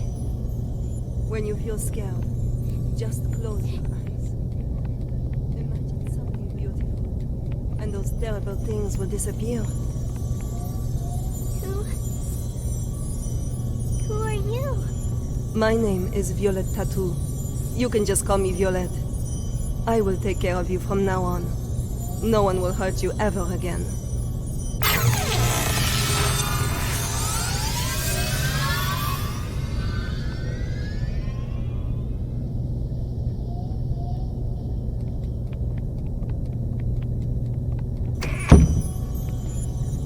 All right. That's it for today's bedtime story. We'll have a little test tomorrow. You need your rest. Afraid. Sleep. Nightmares. SCP-239, are you afraid of having nightmares again? Yes. Afraid. Just remember what I told you. When you feel scared, just close your eyes. Imagine your little friends in the stories all running out of their books to come play with you. Then you won't be afraid. Get some sleep now. Remember to imagine those beautiful images. Close eyes. Imagine. Imagine. Beautiful images.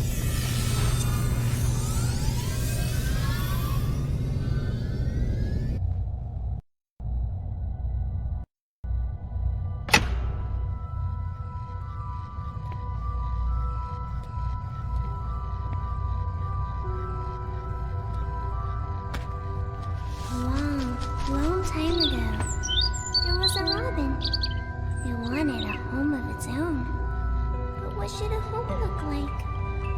Maybe ask other animals.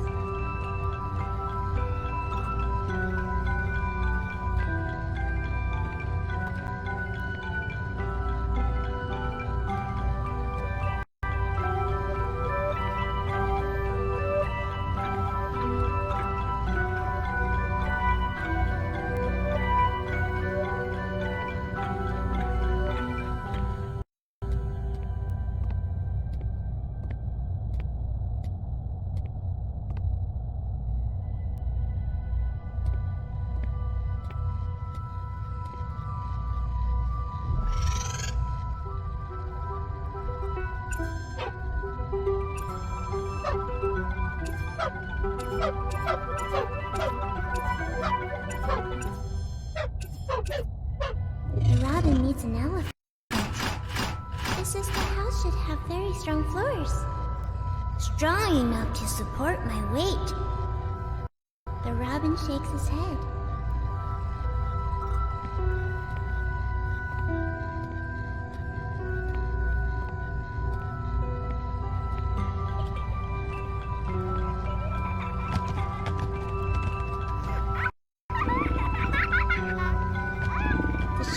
stops its hunting. It pulls back and whispers, "There should be beautiful spotted curtains to block out the harsh sun." And Robin shakes its head again.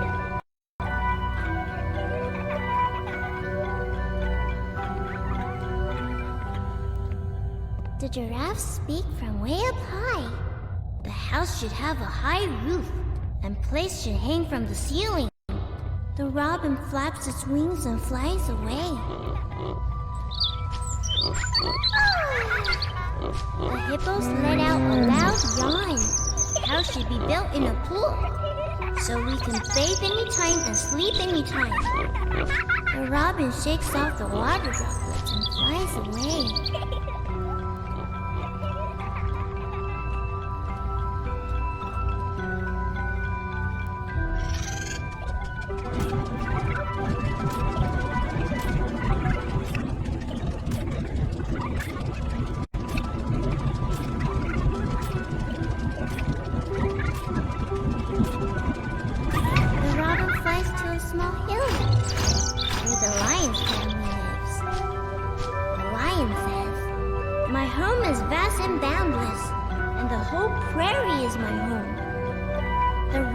Shakes its head and flies away.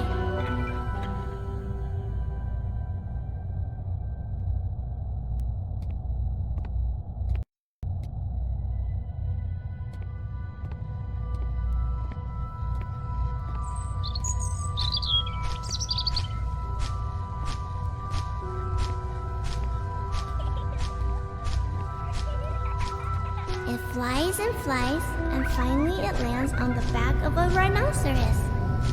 The rhinoceros says, "Everyone travels with all sorts of strange questions inside, but after traveling far and long enough, the answer that everyone finds is that the truth is not far, for it lays within our very hearts." Robin, what kind of home do you want? The robin says, "The home I want is..." SCP-239, what are you doing? What's going on here? What's happening? SCP-239, we have to work and rest according to plan. But Alex, clear up the mess. At once, Director. SCP-239, this is all for your own good. You must be obedient and complete tomorrow's test. After that, I'll give you a gift. A gift? All right. Back to sleep now, SCP-239.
The commissioning of the experimental site must be completed at once.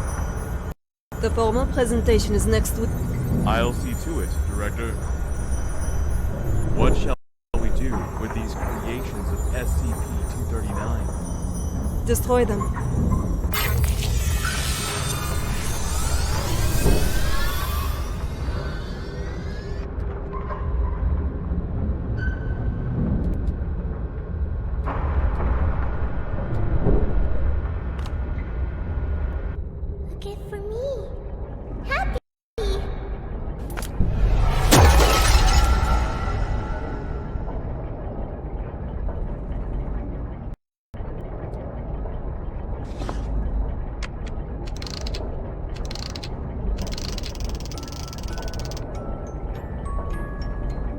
Hey, you there? D6744 calling Bird's Nest. D6744 calling Bird's Nest. What the hell are these guys up to?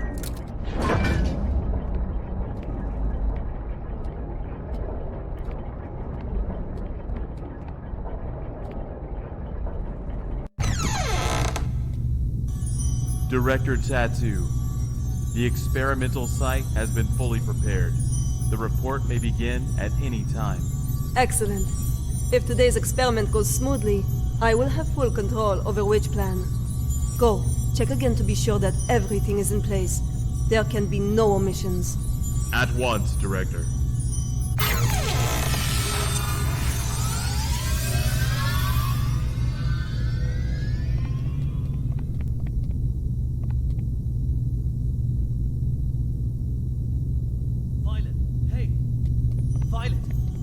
Violet! I've got to have a word with you. Just one quick moment. Dr. Pierce, as you can see, I'm very busy at the moment. We'll be presenting Witch Plan's progress to the O5 Council shortly. Right, yes, that's just it. Listen, SCP-239's abilities are greater than you could ever imagine. She is infinitely more powerful now than when she was born. Your experimental procedures lack the proper controls. Any mistake, no matter how minuscule, could have irreversible consequences. Dr. Pierce, let us not forget that it was your previous missteps that caused us to miss the ideal incubation period for SCP-239. If we don't cultivate her using my method, the window of opportunity will be closed for good. But listen, if you go about it using your method, you will repeat the accident that happened 7 years ago. You do remember, don't you? Heisenberg, Freeman, Claire? Enough, Sean. Don't you dare bring up their names. Sean, the progress of civilization has always come with sacrifices. You don't get one without the other. To have the chance to harness the abilities of SCP-239, no price is too great. Violet, you are playing with fire. Dr. Pierce, it's time. I suggest you go to the first floor to get front row seats to civilization's next leap of progress. Violet! Listen to me! Violet!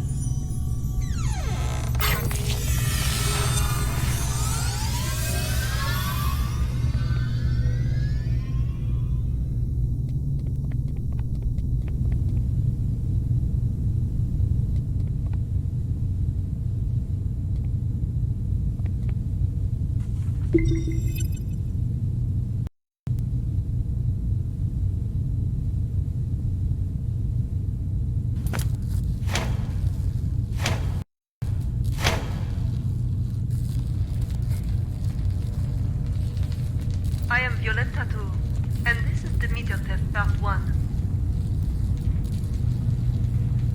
SCP-239, do you remember our friend here? The little robin with the pretty feathers?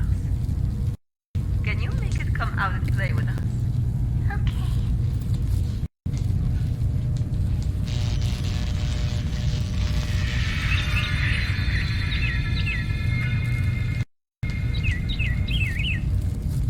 Good, SCP-239. Very well done. Alright, let's continue with part 2. Now we need to give the robin a home. A home? Yes, a home. Just like in the storybook, the robin needs a tree to call home. So let's give him a big tree. Robin, home. Not the tree. SCP-239, you just need to listen and follow my orders. Come on now, let's give our good friend the robin a big tree. Home. Not tree. SCP-239, I need you to follow orders and make a tree. SCP-239, if you don't follow orders, there will be no more nice things for you. No toys, no storybooks, no pretty decorations. Back to that cold, ugly room. You don't want that. No. No. Then make the goddamn tree for me. Everyone, no need to panic. will have a slight effect on the current when using her abilities. It's perfectly normal.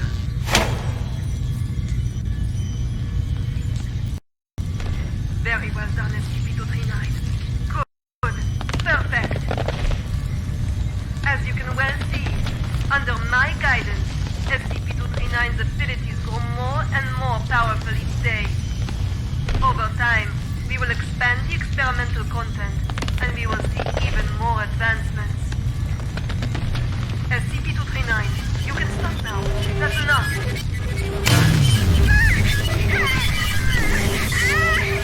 Stop it, SCP-239. That's an order. Stop now.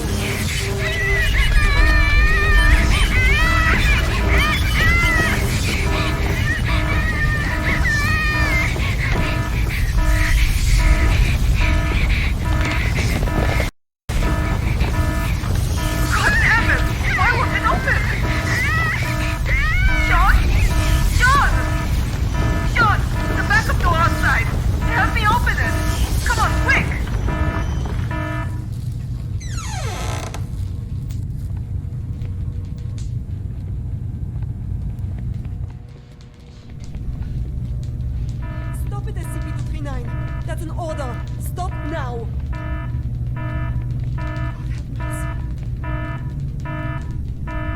God damn it! Why won't it open? Sean? Sean! Sean! The backup door outside. Help me open it. Come on, quick! Violet, I told you you were playing with fire. Cut the bullshit and let me out. She's lost her mind. What are you doing? Open it! Open the damn thing! No. No, Violet. I can't. What? What do you mean? SCP-239 is out of control. Why would I open the gate? What the fuck are you saying? Open it! You're right, Violet. Victory comes to those who fight, and to those who last. You're talking crazy, Sean. This is not that. Open the fucking thing! An accident of this magnitude! It's just what I need to prove myself. Sean! Sean, don't think like that! We can work together! We'll do it your way! Your rules, your method! Whatever you want! Or we'll do... I know! I'll quit! I'll resign! Which plan is all yours? I will use these learnings to improve the plan and equipment. I've never been so certain of success. No, Sean. Let's not think like that. Let's talk things through. You have proven invaluable, Violet. You will not die in vain. No, Sean, no. No, no, no, you fuck. You fucking Sean. I quit. Sean, you should... Ah!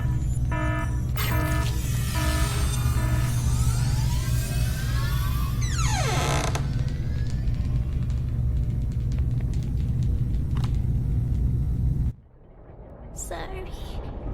I'm sorry.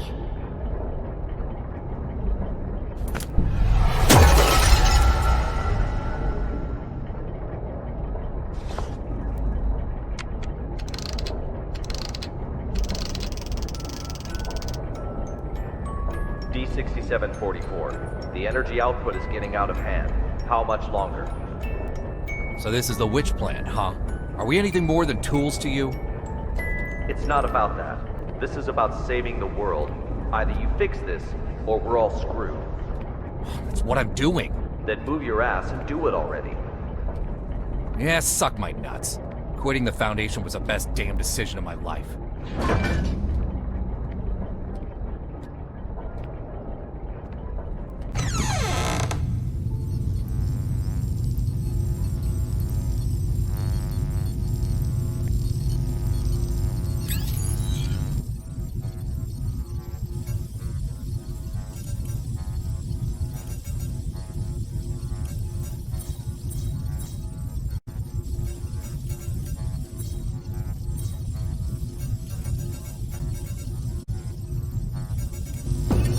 I now present to you the ARB Potential Development Device 2.0. This device is capable of not only better stimulating the potential of abnormal objects, but can also automatically turn on the respective electric field control, so long as the abnormal objects exceed the preset amplitude. This will ensure that the experiment is foolproof, with zero chance of runaway. The tragedy of Directed Tau 2 cannot be repeated. We must learn from our mistakes. We must not forget the enormous power of SCP-239. And we must treat security as a top priority. Otherwise, all of this will be for nothing. Do not forget the credence we live by. Secure, contain, protect. This we must uphold at every turn.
Hi, hello.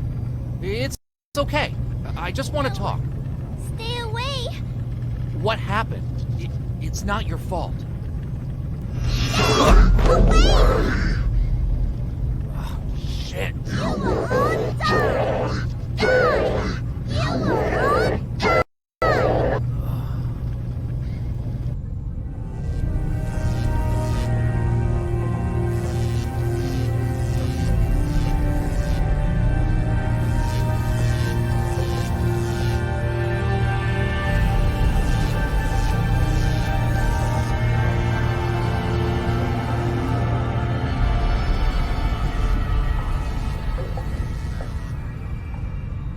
I am Dr. Sean Pierce. December 25th, 2005. 1630 hours. This is the first experiment of ARP's Plan 2.0. SCP-239. We will repeat the previous tests first. Experiment 1. Strength test. Pass rate of 95%. Voltage strength 600 kilovolts. Power on. SCP-239. Crush the car in front of you. Ladybug. Time clock. Verb. Movie.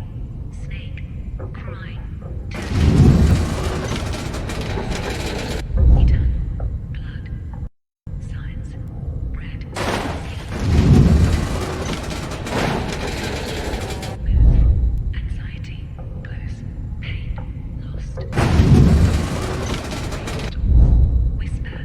Butterfly. God.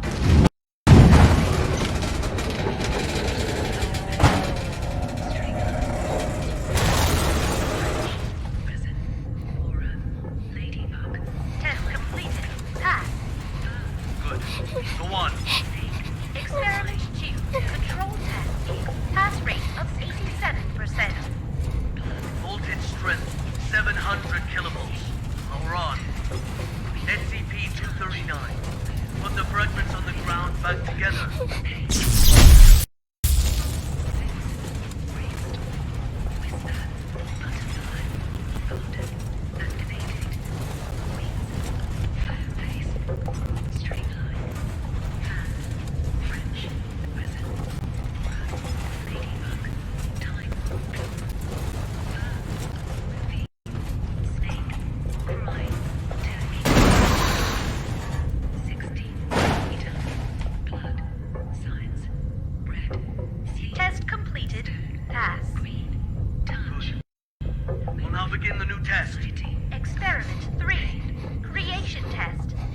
Pass rate, indeterminate.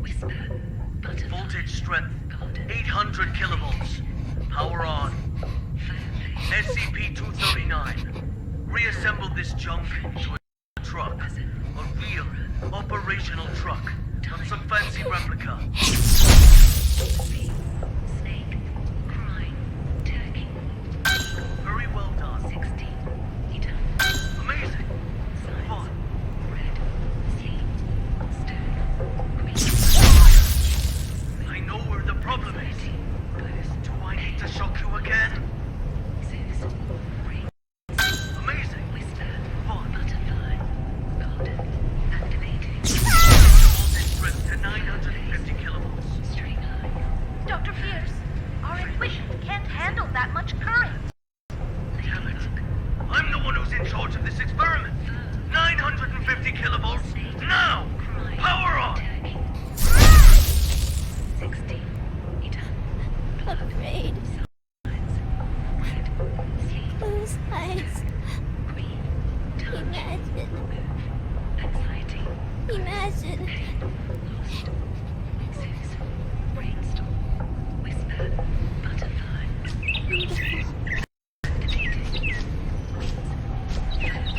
Beautiful. Images. What the hell is this? Damn it! Stop trying to play violent tricks on me! I know how to deal with your useless imagination. Increase the voltage strength to 1,000 kilovolts! Dr. Pierce, the current has breached the security threshold. If left to overload, the device could explode at any moment. Get the hell out of here! Come on. This is for victory! Do not fail me!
D6744. Nicely done. Hold on. The outflow of energy of SCP-239 has subsided and is now beginning to dissipate.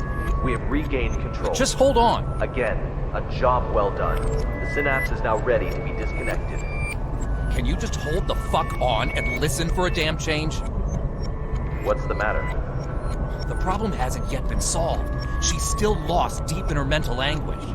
That's not our concern. The crisis has been averted. Innumerable lives have been saved. Your mission is complete. My mission's not complete until she is stable.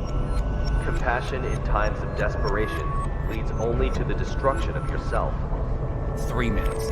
You owe me that much. For all this you owe me. I can enter her subconscious and fix this. 3 minutes. Very well. I'll disconnect the synapse in 3 minutes. If you're not back, then so be it. I will show no compassion.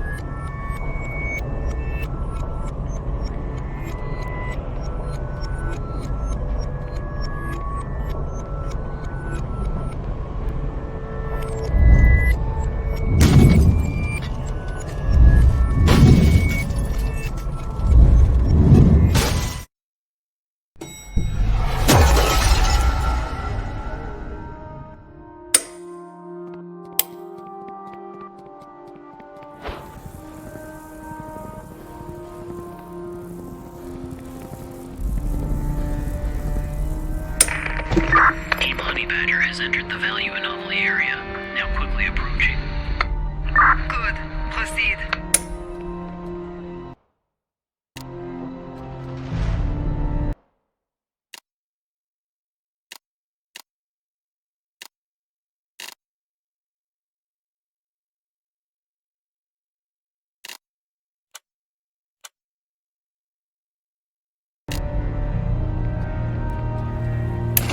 Amniotic fluid has broken. Send to delivery room 2.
Maternal dystocia, profuse bleeding. Send to operating room now.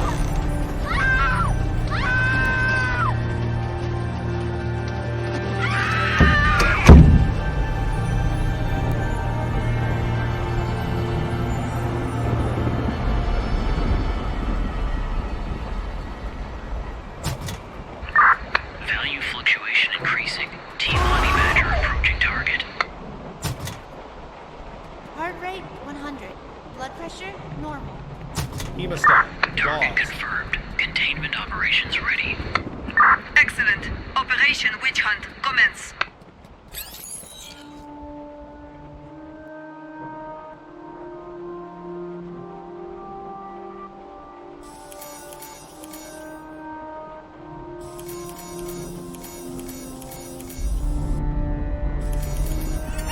Congratulations, a lovely princess with beautiful blue eyes. Thought of a good name for her?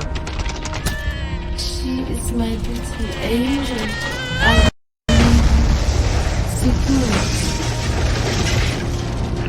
Target SCP-239 has been contained. SCP-239! SCP-239! SCP-239! SCP-239! SCP-239! That's an order! SCP-239! That's an order!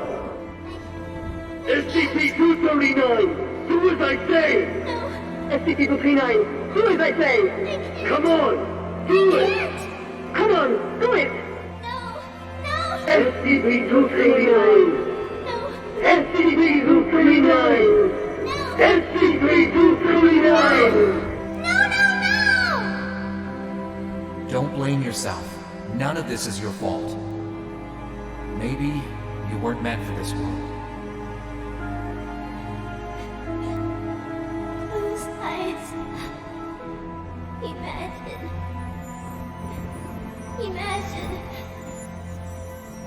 Beautiful images.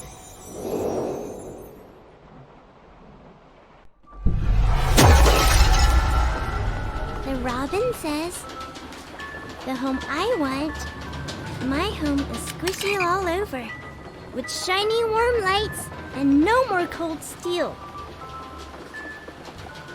Filled all the way with beautiful star stickers and colorful lights everywhere. Everywhere I go, they twinkle, twinkle like little eyes. So many good books, with the cutest animals inside. They only say nice things to me. They always want to chat with me. So many beautiful decorations, a soft bed, and mountains of toys. I can play all day, anywhere I want. I'll have my favorite toy, a beautiful carousel. I'll ride and ride, and it will take me anywhere. There, I will not be yelled at. I will not be punished. I can sing as much as I like. I hope so much to live here forever. My home, Seguros' home.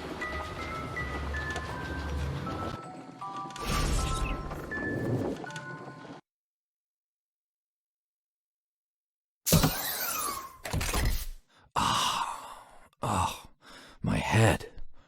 Take a deep breath. Just some minor side effects from the force disconnection. She's not coming back. What? In the end, she chose to shut off her subconscious. She'll sleep forever, like a plant. Maybe that's for the best. Anyways, our primary concern is the incident report. It'll require some brainstorming. Not my concern.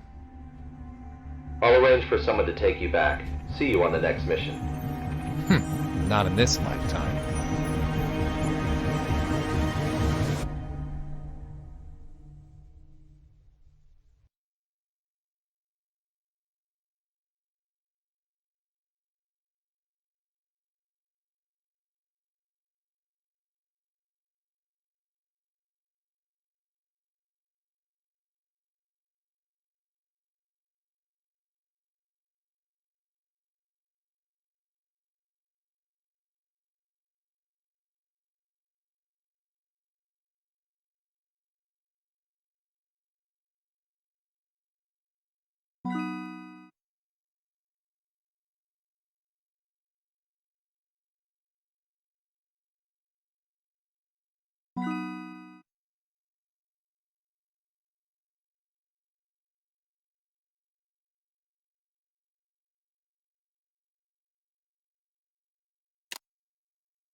instructions. Do exactly as... There is an access card on the desk. Take it and exit through the door on the other side. The passcode is 0426. Find room B426 and run the program on the computer.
am a toaster. I am a toaster.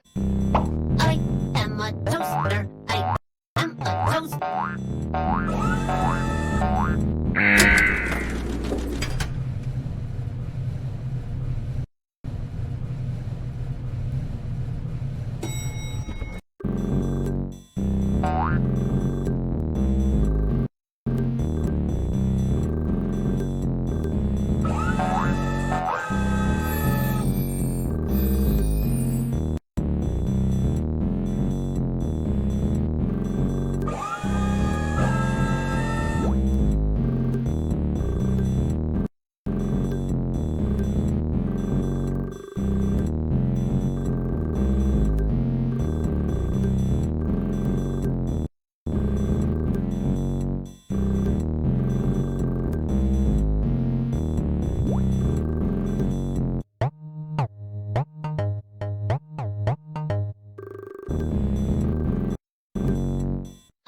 I am a toaster. I am a toaster. I am a toaster. I am a toaster.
I am a toaster. I am a toaster.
Carl, next comes the final choice. There are 2 doors in front of you, one red, one blue. If you want to give up and leave, go through the red door. The past few months will have been like a dream. You will remember nothing after waking, and this road will end here. You go through the blue door, you stay in Wonderland, and I show you how deep the rabbit hole goes. Leave or stay. The choice is your own.